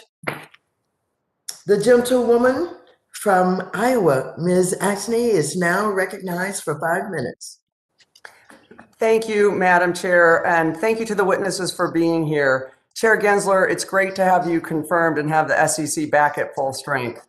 It's obvious to everyone, that people trade differently and invest, and it's changed a lot over the last 10 years. And you know what? Contrary to what my colleagues on the other side of the aisle are saying, we believe in that. That's okay. But I do worry about some of the standards and protections for investors so that we can keep up with those changes. And recently, I've been very focused throughout this process on how new digital platforms have gamified trading and can be designed to influence behaviors within those users. And my husband and I own a digital design firm, so I'm pretty familiar with this. And one of the things I've heard along the way is that we shouldn't take away from some of those fun features of the apps. I don't disagree with that in general. However, at our last hearing, I asked Dr. Vicki Bogan, who is an expert in this area, about this, and she said that app design can absolutely influence the decisions people make while they're using that app. And so in this case, that app design can encourage riskier trading, which is literally the last thing investors with limited knowledge need. So Chair Gensler, what I'm wondering, is that something that the SEC will look at in evaluating whether the current regulatory structures are doing enough to protect investors against gamification towards riskier behavior? Yes, Congresswoman, and I look forward to working with you. I think what we found in our modern internet age is that service providers outside of finance figured out how to basically engage us in a more fun app and make the user experience more enjoyable. Bringing that to finance, that can be good because it's easier to use the app, but it also can lead to high trading activity. And that high trading activity is really important. Tie that with predictive data analytics, some fancy words like deep learning and machine learning, but tie that to predictive data analytics, then they can say to Gary Gensler, this is the prompt you're going to get. And they can say to Chair Waters, this is the prompt she's going to get. And then they figure out, the computers figure out how to market to us differently. And all of a sudden, it becomes somewhat potentially behaviorally addictive. And you start to find that your returns go down. So I think it's a very important thing we're putting out to public comment to find from the public more about this area. I think it's best to get ahead of it than rather 5 years from now look back and say some problems have occurred. Listen, that's music to my ears, and thank you so much. We'll continue to work with this. Also in this committee, we've looked a lot at the industries who have a business model where people aren't actually the customer of the service that they count on. So from student loans to credit reporting servicers, we consistently hear from those, about those businesses where we've got a lot of complaints from consumers. So Chair Gensler, since it's pretty clear that this is a similar situation, they're not the same, the customer really is Robinhood selling to the marketplace, the vendor, so not the consumer itself. I wonder, we've got a clear interest of conflict here when it comes to pay for order flow.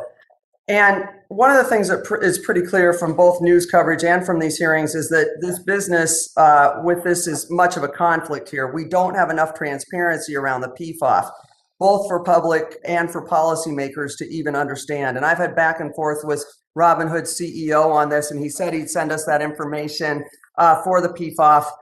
We're still, of course, waiting to see that since those currently aren't covered by Rule 606. So, Chair Gensler, I'm wondering if that's something that you would consider including in updating those rules, and what are some other options that we can look at to address this conflict? I have asked staff to consider what should we do in terms of broad market structure, payment for order flow, and I would add the data is very valuable. I mean, what we find in our online life, if we're not paying, it's a free commission, it's often that somebody else is getting data. In this case, the data is the actual transaction flow. That data is very valuable to the wholesaler, the internalizer who's taking that order flow. And then, as we heard, maybe 50% of the retail flow, then they have a data advantage against all the other market makers. Like a search engine that has data advantages against all other online platforms. Yeah, listen, I can't wait to work with you on this. And I'll tell you what, I'm worried, while we all want people, of course, to be able to save and invest equitably, that what we've got right now could exacerbate inequity. So grateful to hear what you have to say. Thank you. Thank you. Thank you very much. The gentleman from West Virginia, Mr. Money, is now recognized for 5 minutes. Thank you, Madam Chair. In the last 2 years, a record number of retail investors have opened brokerage accounts. Last year, individual investors' estimated share of equities trade volume reached a decade high.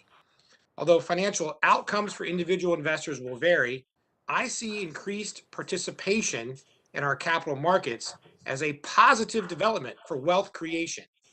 Investors who bought shares of an ETF that tracks the S&P 500 on January 1st, 2020 would see roughly a 29% return on their investment today. That kind of return can make it easier to buy a house or save for a child's education. So my question, Chairman Gensler, do you consider increased participation by retail investors to be a positive development? And if so, how will market access factor into your decision-making at the SEC? I think, Congressman, that market access is important. Market access and an informed public making their own risk decisions in participating in markets, and that these new financial technology apps have helped facilitate that. What we're also doing, though, is ensuring that investors are protected, and that we look at these gamification features and other prompts to see that they're still protected and they're not just encouraged in sort of in a method to trade more, chasing after something that behavioral prompts are encouraging them to do. Well, thank you. As a good Republican, we always say, whenever possible, quote Ronald Reagan. So as President Ronald Reagan once said, government can and must provide opportunity, not smother it. Foster productivity, not stifle it, close quotes. So my fear is that overregulation could stifle the trend of greater participation from retail investors. Bad or just simply misguided legislation could have negative effects as well. Specifically, banning payment for order flow is not the right approach. If we ban payment for order flow, a practice that's been around for decades, I fear we may see the end of commission-free trading. And commission-free trading has been a driving force behind increased retail participation, and a return to commissions would make it harder for new retail investors to participate in our markets. The consequences of that could be devastating. As we discussed earlier, participating in our markets is a fantastic way for everybody in America, every person, to build wealth. It is so I urge my Democrat colleagues to not get in the way of a good thing. Increased participation by retail is a positive development. Let's not regulate or legislate that progress away. Thank you, Madam Chair, and I yield back.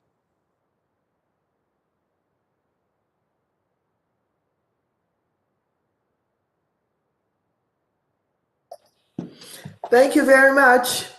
The gentleman from New York, Mr. Torters, is now recognized for 5 minutes. Thank you, Madam Chair. My first question is to Chair Gensler. Mr. Chair, do you believe there is an inherent conflict between payment for order flow and best execution? We have, thank you, Congressman. I look forward to working with you. We have found, as highlighted earlier in the hearing, that there has been times where there's an inherent conflict, even when the wholesaler paying for that order flow has said, look, you tell me roughly, you know, I can pay you more, I can pay the customer more. There are firms that have zero commission that don't have payment for order flow. And also to the earlier question, there are countries, the United Kingdom banned payment for order flow. Canada has banned payment for order flow. So I've just asked staff to, let's look at this holistically as to what promotes fair, orderly, and efficient markets, protects investors the best. I'm curious at the moment, do you have a, if I were to ask you, because payment for order flow is clearly a trade-off. It has benefits, it has costs. Do you have a position on whether the cost outweigh the benefit at this moment? I still want to hear from staff and work with my fellow commissioners. But to your earlier question, there is this tension. There is a conflict there, and it's also led to a handful, really one or two wholesalers to have a dominant share in the retail market, and that concentration also raises issues of fragility, the data that they have. Do they get a competitive advantage on the rest of the market? Concentration usually leads to less efficient markets. Now, it's often said zero commissions trading is free, but there's a sense in which it's deceptively free. It has no cost at the front end, but it certainly has a hidden cost at the back end. Do you agree with that assessment? And how can we make that hidden cost more visible to retail investors? It's a very good question, whether, because there are costs. There are costs. It's sort of like an iceberg, but most of the iceberg is below the surface. The costs are below the surface. Payment for order flow is one of the costs. The data that someone else in the market gets enough data to trade that market better for them and a little less well for everybody else. You mentioned, two concerns I have is market concentration and systemic risk. It's been reported that Citadel controls 47% of the retail order flow market. It's also been reported that Melvin Capital, which sustained 51% losses in January of 2021, was heavily leveraged. How are we going to address market concentration and systemic risk in this market? I think by thinking through as best we can how to instill through market rules and transparency, vibrant competition. And vibrant competition so that one firm doesn't necessarily, through economics, get to that center and get to dominate. We see concentration also in the brokerage side, increasing concentration on the brokerage side. So it's not just on the market making side. And that's what I've asked staff and our Division of Economic Research and others to work at.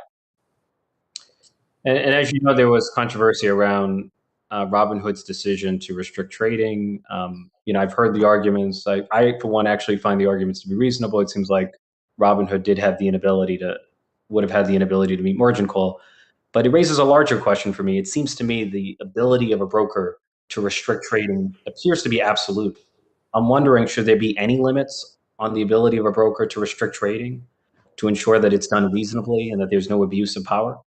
So I think what happened here is to protect the clearinghouse and protect it, because this firm didn't have enough liquidity and they scrambled around to raise a little over $1 billion that fateful day. They and some others restricted trading. I think access to the markets is a fundamental part of the markets. And so the folks that took it on the chin, so to speak, were people that wanted that access at that critical time. And so we're looking at that very closely at the agency. But should there be limits? Yes, sir. Should there be limits on the ability of a broker to restrict trading? Again, it's only my third week of the job, so you've been thinking about these topics for a long time. I understand. I would have to say, whether you're the smallest investor or the largest investor, one of the hallmarks of our markets is access to trading. And so it does concern me that retail investors were shut out during a fateful time. But again, there's a balance. They had to protect the clearinghouse as well. Thank you, Madam Chair. Thank you very much.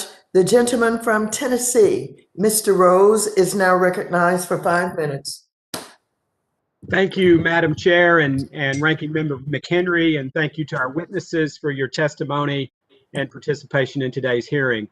Chairman Gensler, I want to welcome you as well to your first appearance before the committee in your new role. Historically, the SEC has administered the federal security laws in a bipartisan fashion. Chairman Gensler, I hope you continue that tradition, as I believe discussions about security laws are not where we should be holding debates about climate change or racial inequalities or other extraneous issues. As the American economy continues to recover from the government-imposed shutdowns due to COVID-19, I also urge you to avoid placing overburdensome regulations through backdoor regulating that could lead to limited consumer access to credit or stifle job growth. As we analyze the events surrounding GameStop, we again are discussing payment for order flow, a conversation that has been ongoing since the 1980s. I'm not in favor of banning payment for order flow like the legislation my Democratic colleagues have introduced to this hearing, especially without the proper due diligence of studying its benefits and costs.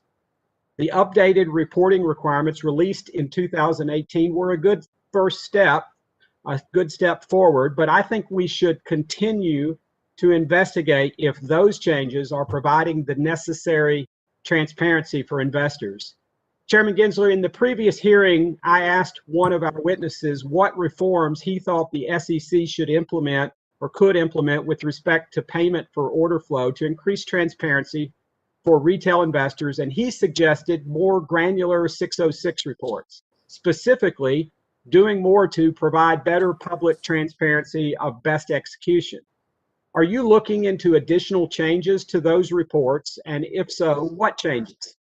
So I thank you for that, and I look forward to working with you and your staff and bipartisanship in any way that your advice. I want to turn to your question. I think transparency is very helpful, and transparency around these potential conflicts. I don't know that that will get us all the way there, and that's why I've asked the staff as to market structure, and more broadly, not just about wholesalers and brokerage shops like Robinhood, but also exchanges and brokerage shops which pay rebates. And that whole market structure, what's going to promote the most competition, the most efficiency. So when a company goes to raise money, they have the most efficient markets. And when working families save, they can save best for retirement. And at the middle, if we have concentration often economic shows leads to higher economic rents and higher costs. So competition in that middle of the market is what would serve as my question to the staff. What is the time frame and prioritization for your examination of payment for order flow? Again, just 3 weeks in the job, so I don't know which month, but just because the chairwoman asked to have this hearing, you can imagine we've spent a lot of time just in the last 2 weeks. We're looking to probably publish a GameStop report this summer, but that won't be the only piece of it. It's really looking at what should we be doing in terms of overall market structure and whatever rules we can do, whether it be, as you said, updating our transparency around this Rule 606 or going further. Thank you. Mr. Cook, in your written testimony, you said that the SEC's 2018 disclosure requirement updates that took effect in 2020 have increased the public transparency of payment for order flow, but that FINRA believes that additional updates to order routing disclosure are necessary. Could you describe what updates you are planning to recommend? Thank you for that question, sir. I think we'd like to explore with the SEC to build on, I think it was a very positive development, the 2018 disclosure you're referring to. It just became effective in 2020. A lot of the debate around payment for order flow now is informed by that additional disclosure. So I think that's been very helpful. The question is whether there might be more granular information about payment for order flow. We might think about some of that being reported to regulators to help them investigate how orders are being routed.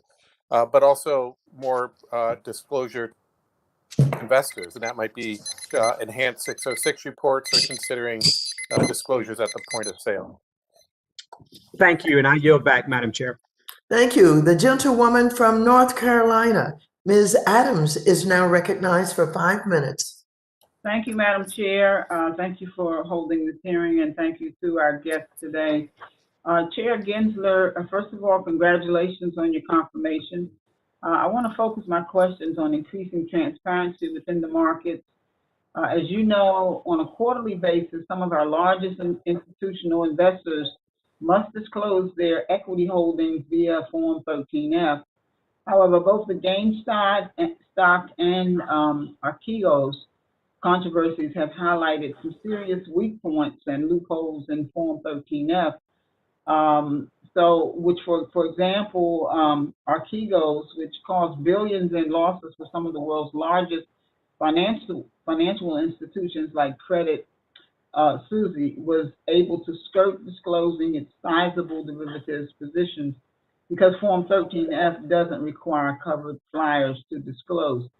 So, as chairman of SEC, what reforms to 13F do you believe need to be made to provide more transparency to the markets and investors? And do you believe that 13F filings should be expanded to include derivatives?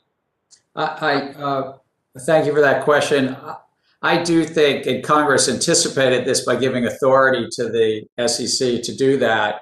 I think these derivatives, or what's known in this case as total return swaps, being included in those filings would be positive. I can't speak on behalf of the Commission, I'm just speaking on my behalf, but I've asked staff to prepare recommendations to the 5-member Commission to use that authority that the SEC has. I also think that there might be other updates that we should do beyond just derivatives as well. Okay.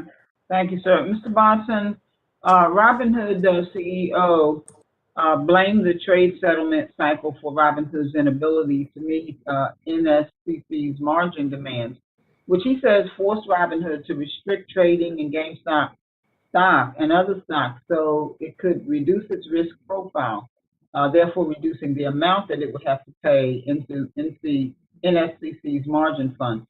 So, Mr. Bonson, can you please describe generally what factors NSCC uses to determine a member firm's risk profile, and estimate how often it is that a member firm is surprised at the amount it has to pay into a clearinghouse's margin fund?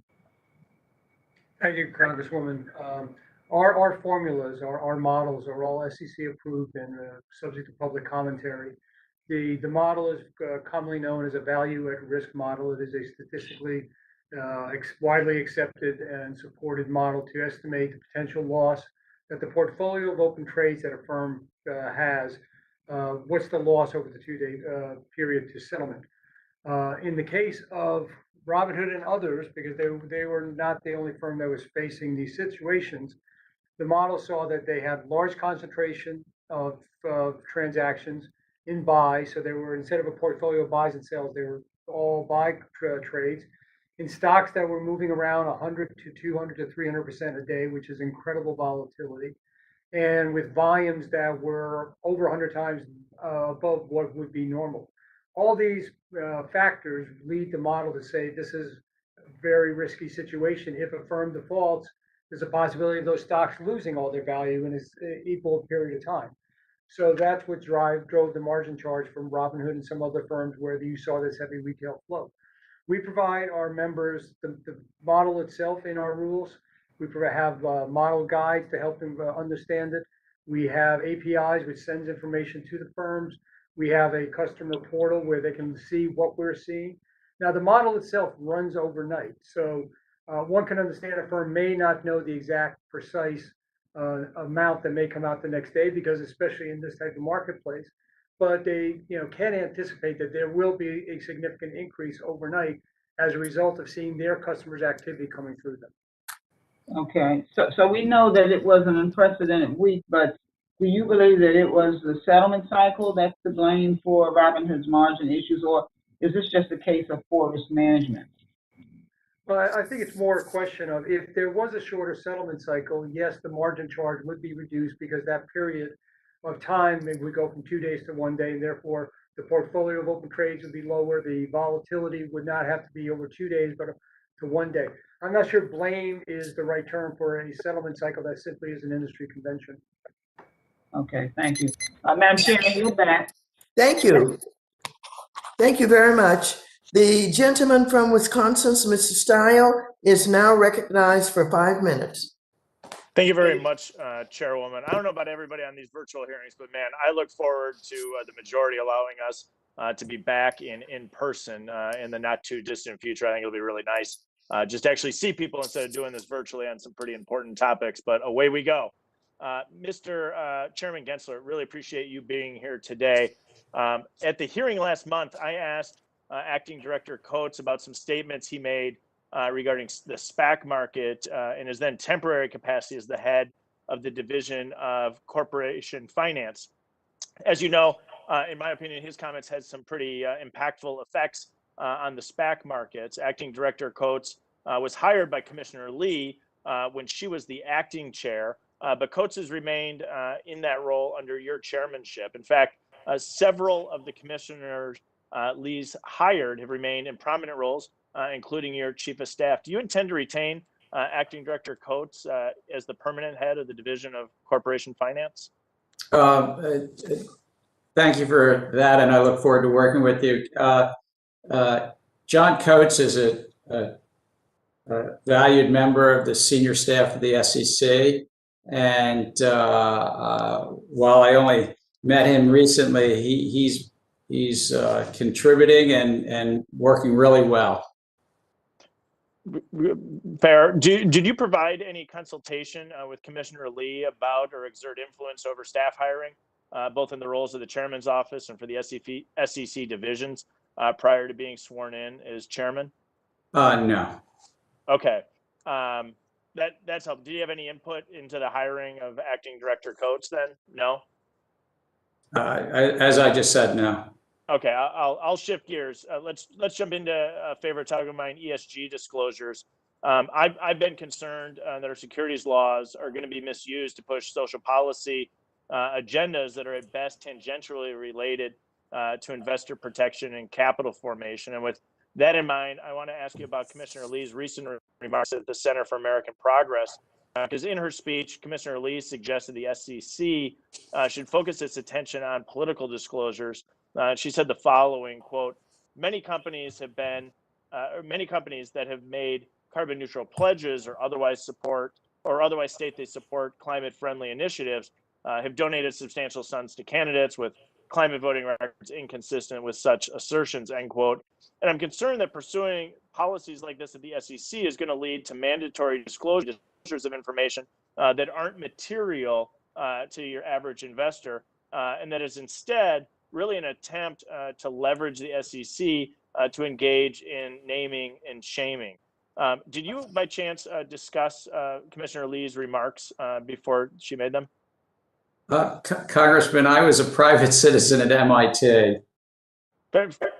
Completely fair. So on there, you were not engaged in providing advice on those comments or in consultation? Until I was honored by the U.S. Senate and appointed by the president, I was at MIT as a professor,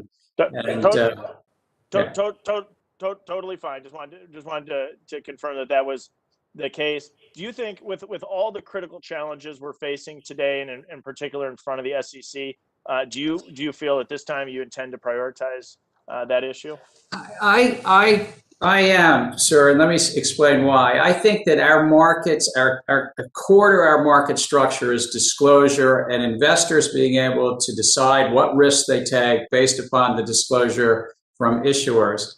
And this decade, the 2020s, the climate risk is something that increasing number of investors, measured in the trillions of dollars, have really said this is something that they want to better understand as they make their investment choices. And I think we can help bring consistency and comparability. I think we can do it through notice and comment. There's a comment period that Acting Chair Lee actually started. I didn't have a part of that, but she started Acting Chair Lee. We're gonna get a lot of comments from the public come June, and I encourage anybody to weigh in for, against, the details. Really helpful to learn from the public their views on this. But it's about the investors and disclosure that investors want in making their investment and proxy choices. I appreciate you answering. With the limited time, I say I look forward to discussion, look forward to working with you, and appreciate you attending today's virtual hearing. And with that, Chairwoman, I yield back.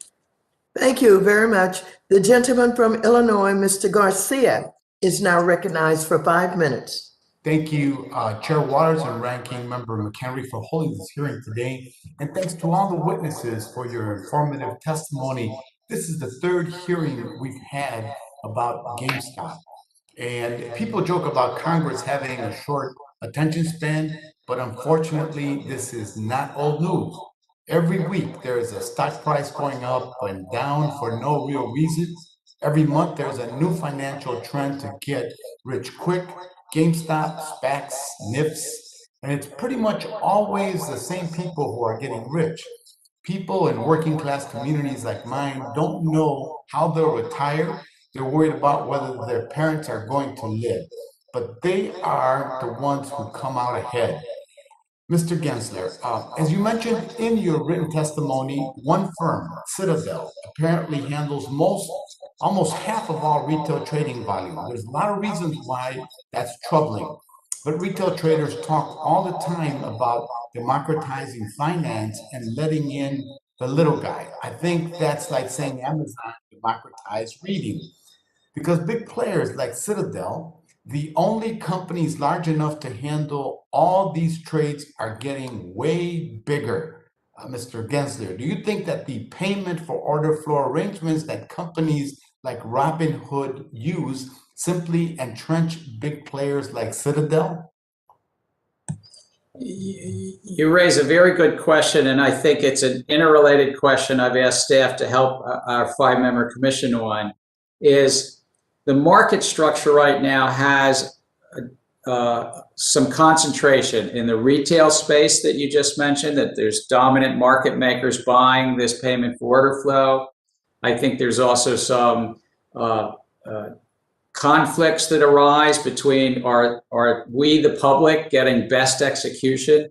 When I put in, I no longer can do this because I'm at the SEC, but before I got there, when I would put in an order into my broker that's a market order, that market order is actually going about 98% or something of those market orders, depending upon the month, are going to a handful of wholesalers. They don't go to the New York Stock Exchange or NASDAQ. They don't even go to dark markets called ATSs. They largely go, the retail order flow that are market orders go to those. And so it raises questions, is this the most efficient market? Is this the fair, orderly, efficient markets Congress has mandated the SEC to do? And secondarily, does it lead to some fragility in markets from the market concentration? That's what I'm going to look at and look to make sure. And I think it matters to companies and issuers too, that the capital formation is better when there's intense competition in the middle of the market. Well, I'm glad that you're looking at it and that we'll be hearing from you in the near future. Do you see a potential problem with one firm like Citadel having so much concentrated power in a single market? It does raise questions of, does it make the market or leave the market potentially more fragile, potentially less innovative, and whether the pricing in that marketplace is not benefiting from as much robust competition. We know economics tells us when there's a lot of competition in a market with multiple parties, it tends to lead to better pricing for the users of that market. Yes, and do you think that a firm like Citadel could potentially pose a systemic risk to the U.S. financial system, and should FSOC review the risks associated with such a large market maker? Well, again, sir, I haven't focused on just that firm, but I just think that market concentration and the market making can lead to issues. That player has data advantages, like we've seen in online search engine. There's one online search engine in America that most of us go to, and so that firm has data advantages. Now, in the middle of our capital markets, one firm may, in the retail order flow, so it's in the retail order flow that you mentioned, have growing data advantages over other market participants. Okay, thank you very much, Madam Chair. I yield back. Thank you very much. The gentleman from South Carolina, Mr. Timmons, is now recognized for 5 minutes. Good afternoon. Thank you, Madam Chair. And before I begin with my questions, I want to reiterate what my friend from Wisconsin, Congressman Stiles, said. I really look forward to getting back in person, and I hope that we can do that as soon as possible. Mr. Bodson, it is easy to Monday morning quarterback, but in your opinion, did Robinhood act appropriately in restricting trading in certain stocks based on current regulations they and the DTCC are subject to? I really can't comment on Robinhood's decision. Only Robinhood can do that. I'd be speculating and really would not be appropriate. What we know is there was a large margin charge that they were subject to. The premium component was waived. They met their requirement and remained a member in good standing. What happened next? The decision to restrict trading really was internal to Robinhood. We did not have discussions about that. Understood. Thank you. Commissioner Gensler, do you believe that payment for order flow improves overall market liquidity and order execution for retail investors? I'm going to have to study it a little bit more with our Division of Economic Research and Trading and Markets in terms of this very important question that you just raised. Does it increase liquidity? Is it neutral, or is it negative to liquidity? I haven't formed a view on that yet, sir.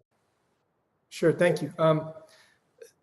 Also, Commissioner Gensler, Germany's financial regulator ran into trouble when it banned short selling in Wirecard stock and filed criminal complaints against 2 journalists reporting whistleblower allegations against the company. Do you believe that it's necessary for short sellers to disclose their short positions in 13F filings? And could this additional disclosure lead to a similar situation of regulatory overreach in the U.S.?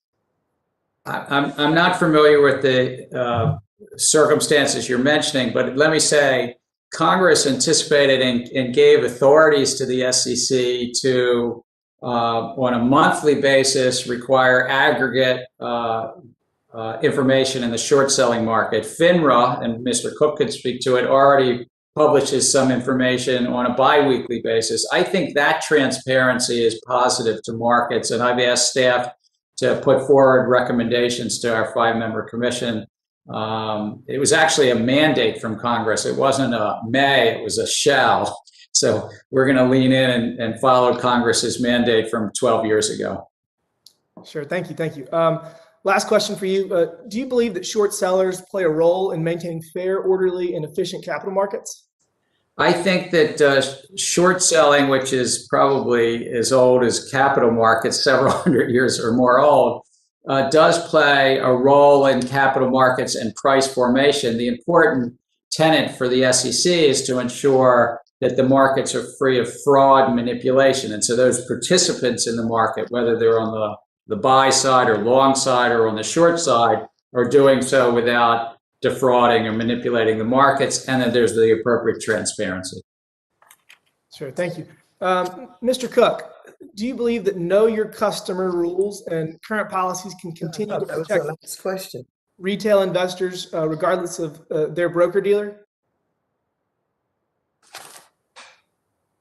Could you repeat that question, sir? There was some interference. Sure, sorry. I said, do you believe that know your customer rules and current policies can continue to protect retail investors regardless of their broker-dealer? Oh, thank you for that question, sir.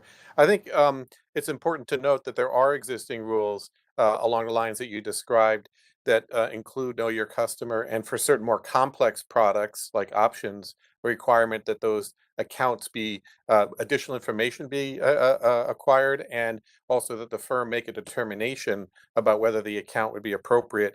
That said, I think as sort of the theme of the hearing and some of the conversations around these events, technology has changed the world, and some of those rules are quite old. And I think it's worth at least looking at whether they should be updated, but while taking into account the need to avoid unintended consequences or unduly limiting access to the markets. Sure, I appreciate that answer. And I'm going to finish how I started. Madam Chair, we really need to get back to work in person. I'm getting very tired of ring lights and cameras on the computer. So I hope we can get back to work soon. And with that, I yield back. Thank you, Madam Chair.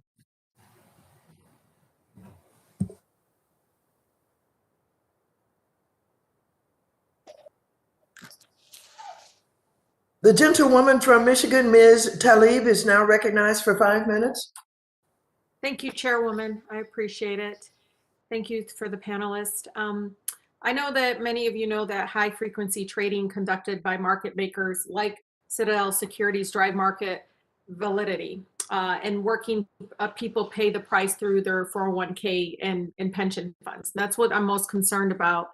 Prior to 2008 and the financial crisis in 2008, Citadel sought to leverage its status as a hedge fund to compete with U.S. investment banks, but it didn't work. But Citadel has since used this regulatory blind spot to establish themselves as a dominant market maker for retail investors. So, Chairman Gensler, as a hedge fund, is Citadel Securities supervised by the Fed? Good to see you again, by the way, Congresswoman. And I was just thinking, are they supervised by the Federal Reserve is a question for them, but if they're registered, Citadel Securities is registered at the SEC. Are they designated, is this helpful? Are they designated as systematically important financial institution? Are they considered a SIF? I don't believe that I do not believe that the Financial Stability Oversight Council has made such designation. Yeah, and so according to its own website, Chairman, actually Citadel Securities says they execute about 40% of all U.S. listed retail volume, and reportedly handles almost as much trading volume as NASDAQ. As market makers like Citadel conduct these high frequency trades, it's estimated that pension and retirement accounts already pay an annual $5 billion so-called quote tax, which is extremely alarming. And even though 50% of the American families, we don't own stock at all, it's working people who pay the price when Wall Street gambles with our money. And so, Chairman Gensler, in your testimony today, you did acknowledge that quote, issues of concentration may increase potential system-wide risks should any single incumbent with significant size or market value fail. Sorry if I misquoted, but I think what I'm more concerned is, do you believe Citadel and the firm like it currently pose a systematic risk to our financial system? Yeah, so I do think that what we're seeing inside the financial markets is concentration growing. We see this outside of finance as well. We see it in search engines and online retailing and online streaming. Don't you think this is like an extreme version of that? I mean, this is when they're doing this much trading and they're not considered a systematic risk. Well, I don't know how to compare it to other parts of the economy, but we're seeing similar economics about the network effects that a firm gets increased advantage of data, then they're growing concentration. So I've asked staff to really take a look at this, because there are issues not just of fragility or resiliency, which you've raised, but also, is this the most efficient capital markets if there's a player? Now, this is just in the retail space, but players that are so concentrated in that space, and is the pricing in the market the best? Yeah, and what's concerning is, as you know, the Citadel's impact on pricing and liquidity is if they fail. I mean, the pensions. I mean, there's going to be direct impact. But Chairman, does the SEC have any contingencies in place in the event of a failure of a large market maker like Citadel right now, if they fail? Well, part of that is also our oversight of the clearing houses and ensuring that there's appropriate oversight of their counterparties. And this would be true of any large market player. But I'd like to work with you and your staff a little bit more, because in my third week, I haven't sat down and sort of found out all those but by rigorous oversight of all the brokerage firms and the significant brokerage firms and clearinghouse. Yeah, well, as a market maker like Citadel has grown larger and consolidated their market position, they have used their status as a hedge fund to evade regulatory scrutiny, and it's very clear. So I hope the SEC cannot, doesn't turn a blind eye to this regulatory loophole or the systematic risk hedge funds like Citadel poses. And so again, I really appreciate the chairwoman bringing this to light, because we will not have a healthy, transparent market so long as retail orders are directed towards a shrinking handful of wholesale traders. And so again, it's really important. Thank you, and I yield back. Thank you. The gentleman from Texas, Mr. Taylor, is now recognized for 5 minutes. Thank you, Madam Chair. Appreciate our witnesses coming to be here. I think this is an important hearing, and I'm Van Taylor. I represent Texas, and this is I'm the junior most Republican, so the end is near.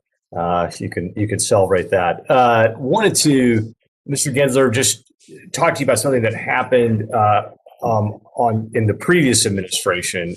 So President Trump assigned an executive order prohibiting investors from trading in dozens of Chinese securities.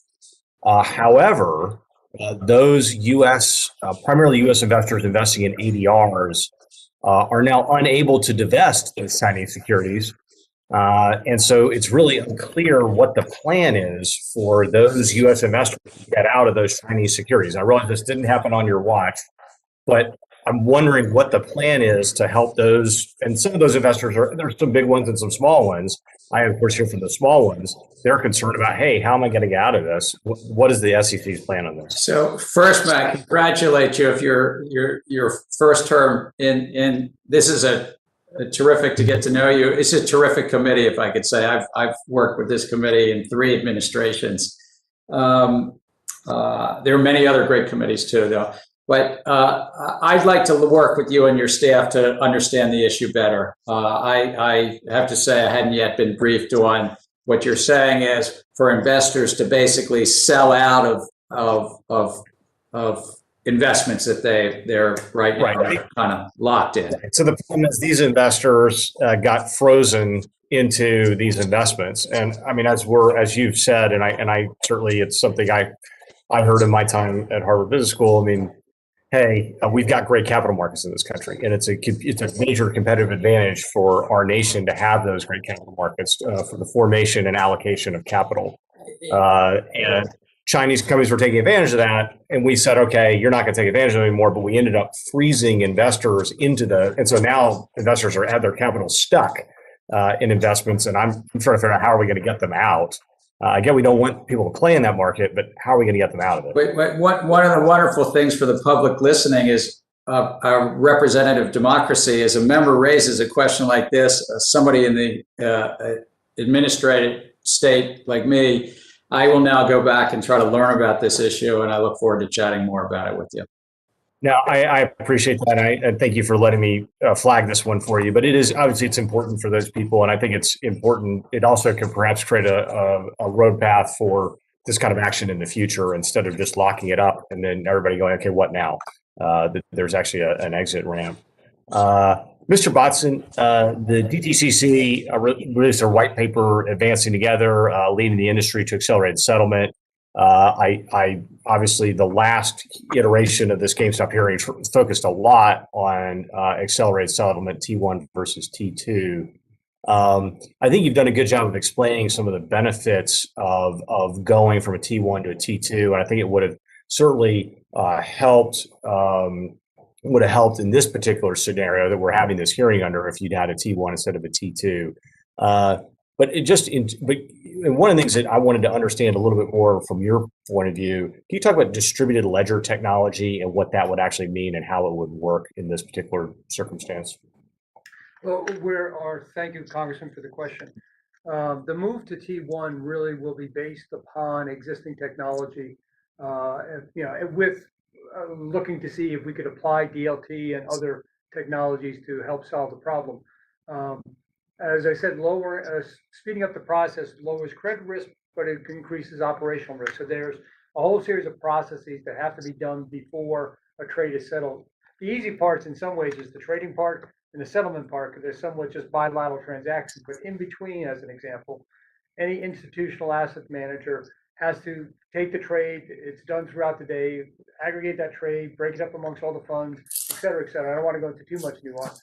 So, all these steps require communication, reconciliation, passing of information. So there are instances where something like DLT, where you do have that advantage of a golden source being distributed, where it could be very much applicable. So, DLT, smart contracts. I'm sorry to interrupt you, Mr. Watson. I need to ask one quick question. Do you need any statutory authority to go from T2 to T1? Do you need us to pass a law, or do you have the authority you need? No, thank you, Congressman. If I do, I will definitely reach back to the committee. But at this point, the industry is coalescing around the move to T1.